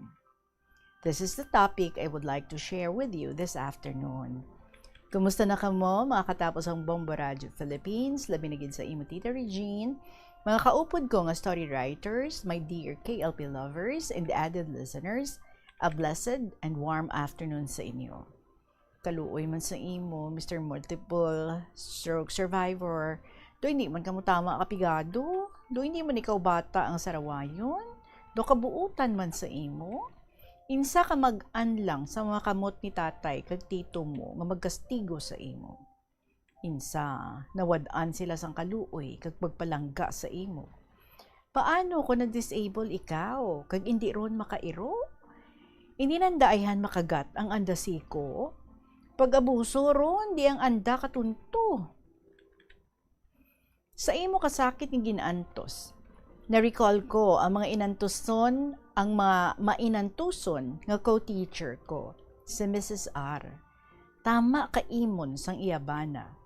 Hindi gusto nga si Mrs. R magpang lipstick kag mag-makeup gamay kun mag-eskwela. Hindi magsuksok sang bayo nga sleeveless kag above the knee nga skirt sang una. Hindi gusto magsuksok sang body fit, halter kag pikit nga pants sa subong nga uso. Ginabawala na pagid mag-join sa ballroom dancing nga activity sa school, JS prom ball, Valentine ball, graduation ball. Ang sobra kaimon amo permi ang kabangdanan sang ilang abot singanay sa balay. Kung mag-abot siya sa kasisidmon, halin sa madjongan kay tahor, naperde, nagpahubog, kag duro nga pamangkot. Kung mag-explain si Mrs. R, mangakig. Karon, kung hindi man magtingog, mangakig man gyapon. Waay it pasingadtuan si Mrs. R, kay iya tanan ang husto, sukat-sukat pagid ang ila pagpaminata. Maskin soltero kag daraga ron ang 3 ka bata, amo lang gihapon ang pamatasan. For 15 years nga upod kami sa school, 7 na ang ila kabataan. May elementary, high school, kag college. Makapila ka beses nagamaestra si Mrs. R, naga-sunglasses lang, kay may black eyes siya. Hindi matago, makita gihapon, kag ginamarites siya sang iba namon nga maestra kag mga estudyante. Gani, akon siya ginpatawag sa office, kay ako man ang ilang head sa academic and professional subjects. Hambal ko, daan, nag-absent kaw dulang, kay ikaw lang ilagi na istoryahan. Ang iya sabat sa akon, nagakurog ang tingog nga nagahibi. Miss, hindi pwede, kay ginakulang ang budget ko sa 3 ka college students ko. Then I told her, hambalan mo si banahon mo kung hindi hubog, nga istoryahan lang ninyo sa maayo ang solusyon sa problema ninyo. Hindi nga patupan kaniya, kay hindi dia ang husto nga solusyon.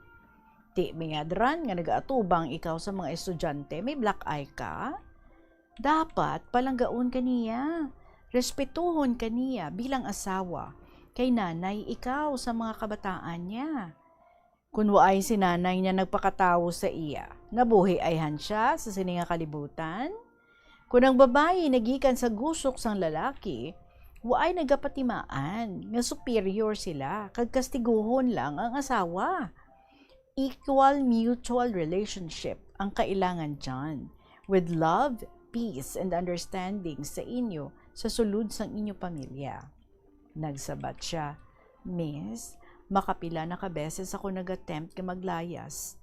Makapila ka beses ako nag-attempt nga magpakamatay, kay waay man ako kalipay sa luyo niya. Pero may dako nga rason ang pag-ulikid ko kung paano ang mga kabataan ko kung sila ang talikdan ko. Makasala ako sa Ginoo. Permi nagapakita ang imahin sa mahal nga berhen sa akong damgo. Kag ang dictation sa Holy Spirit nga kaya mo diya. Panimbasugi, batui, kag palawiga ang imo pasensya. Diyos ko, kaluoy man ako. Ikaw ron ang maantigo pagsolbar sa problema ko. Kaluluoy man sa mga kabataan. Si subang babae naghambal nga husto ron ang pagkastigo kay nanay. Ang ikaduha nga lalaki nagkuha sang baston nga ibakol sa ila tatay kag naghiriribi ang mga libayon. Iya paginhana nga sa putihon ang 2 ka bata. Abtik sila nga nalagyo kag waay matuki. Tama gid kagamo sang ila panimalay nga makadisturbo. Do ginasakyan abi ang iyabana sang panulay. Tita Regina bimo, jagani sa school, kabatas na pasibaw si bawon si Mrs. R kung waay mag-eskwela, kay basi ko no, nag-date sanda sang nobyo niya. Ay abaw, tama gid kahigko sang iya panguna-una, parte sa iya asawa. Basi bala, ginabaliskad na lang ang pagpasibangod sa iya asawa, kag siya ang may kahimuan. Pasaylohon lang kita ni Lord. Just imagine, 7 ron ang kabataan nanda, mangnubyo pa ang iya asawa, ka-insecured bala, kay fish vendor lang siya. Kung kaimon ang pag-istoryahan, though normal man lang di asa mag-asawa, because of love. Pero kung masubrahan na, kontrolon kag dominaron pagid ang asawa. Makaluluoy man si Mrs. R. To nagapasan sang cross nga haros hindi madara. Advice ko sa iya, dangop ikaw kay Lord. He is our refuge. Sampita siya. Pray and tell Him about your problem. Then ask for the best solution. Kay dikta na sa imo sang Holy Spirit ang dapat mo nga himuon. Give enough time that you can connect with our Father Almighty anytime, anywhere from now. Tapos ang closed door conference namon, she returned to her classroom. Since hindi man ako mahimutang sa iya sitwasyon, I further forwarded. Revelation 21 verse 4, God will wipe away every tear from every eyes.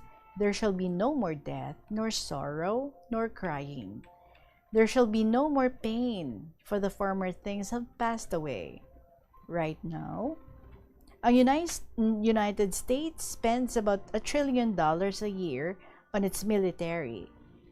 Ginasundan sang China with more than 300 billion, then Russia with 150 billion. These vast sums of finance, arms and armies and the weapons have never been more deadly. Kung kita magtulok sa palibot, sa aton palibot today, we see armed conflicts everywhere. But God has promised nga sa isa ka adlaw, there will be no more wars. That should bring hope to your heart. Kinahanglan nato nga magpamungamuyo para sa kalinungan sa kalibutan and for the armed forces of our nations. But we must not be so worried about today's conflicts that we forget to thank God sa iyang mga promesa about tomorrow. Earth's troubles fade in the light of heavenly hope. Para ma-enrich pagid ang iya connection kay Lord, through her neighbor who knows everything about her life, gin-invite siya, si Mrs. R, nga mag-join sa ila grupo sa mga asosyada sa simbahan. Nag-join siya and became an active member of their association. Nalingaw siya kag nagpasalamat kay sister niya, kag labaw sa tanan kay Lord. How she tried to inspire her husband to be with the Laymen Association. But, matiga pa kuno sa bato. Waay pakialam sa mundo. Gani, gintugyan ni Mrs. R ang kasulbaran sa iya problema sa kamot sang aton mahal nga Ginoo. Maskin ginamotivate niya sa siningapulong sang Diyos. God says, God loves mankind, cares for mankind, and shows concern for mankind, as He constantly and unceasingly provides everything for mankind. He never fails in His heart that this additional work or something that deserves a lot of credit, nor does He feel humanity supplying them and granting them every day is making a huge contribution to mankind. He simply provides for mankind, sa hipos lang, and silently, in His own and through His own essence and what He has and is. God loves you. He knows your difficulties and needs. He wants to bless you and help you. Mga kabombo, posaan ay kita dirihan sa sulat nga ginbasa naton nagikan sa kay Inbi sa province sang Iloilo. Probably by tomorrow matapos naton ini. Gani sa inyo man yung mga istorya dira. Again, I am inviting you. You can write your stories kag ipadala ninyo through email sa bombo_iloilo@bomboradio.info, or you write your stories and then ipadabot nyo diri sa estasyon sang Bombo. Idulong ninyo or ipadulong ninyo ang inyong mga istorya kung kaya man lang, kung carry man lang, or kung hindi carry, pwede gid through snail mail. I-address lang sa kahapon lamang program, DYFM, Bombo Radio, Iloilo, Sky City Tower, Maple Street, Iloilo City. Mga kabombo, madaming salamat sa inyo. Magasunod na ang mga dramas every afternoon kag ang ginatutukan man nato na ginahulat-hulat naton nga pagpanumbalik sa aton nga Bombo News Center. For the meantime, nagahulat si Tuyang Ermitanya, followed by Provincial Jail kag ang Dear Diary. Ako naman, we'll see each other again tomorrow.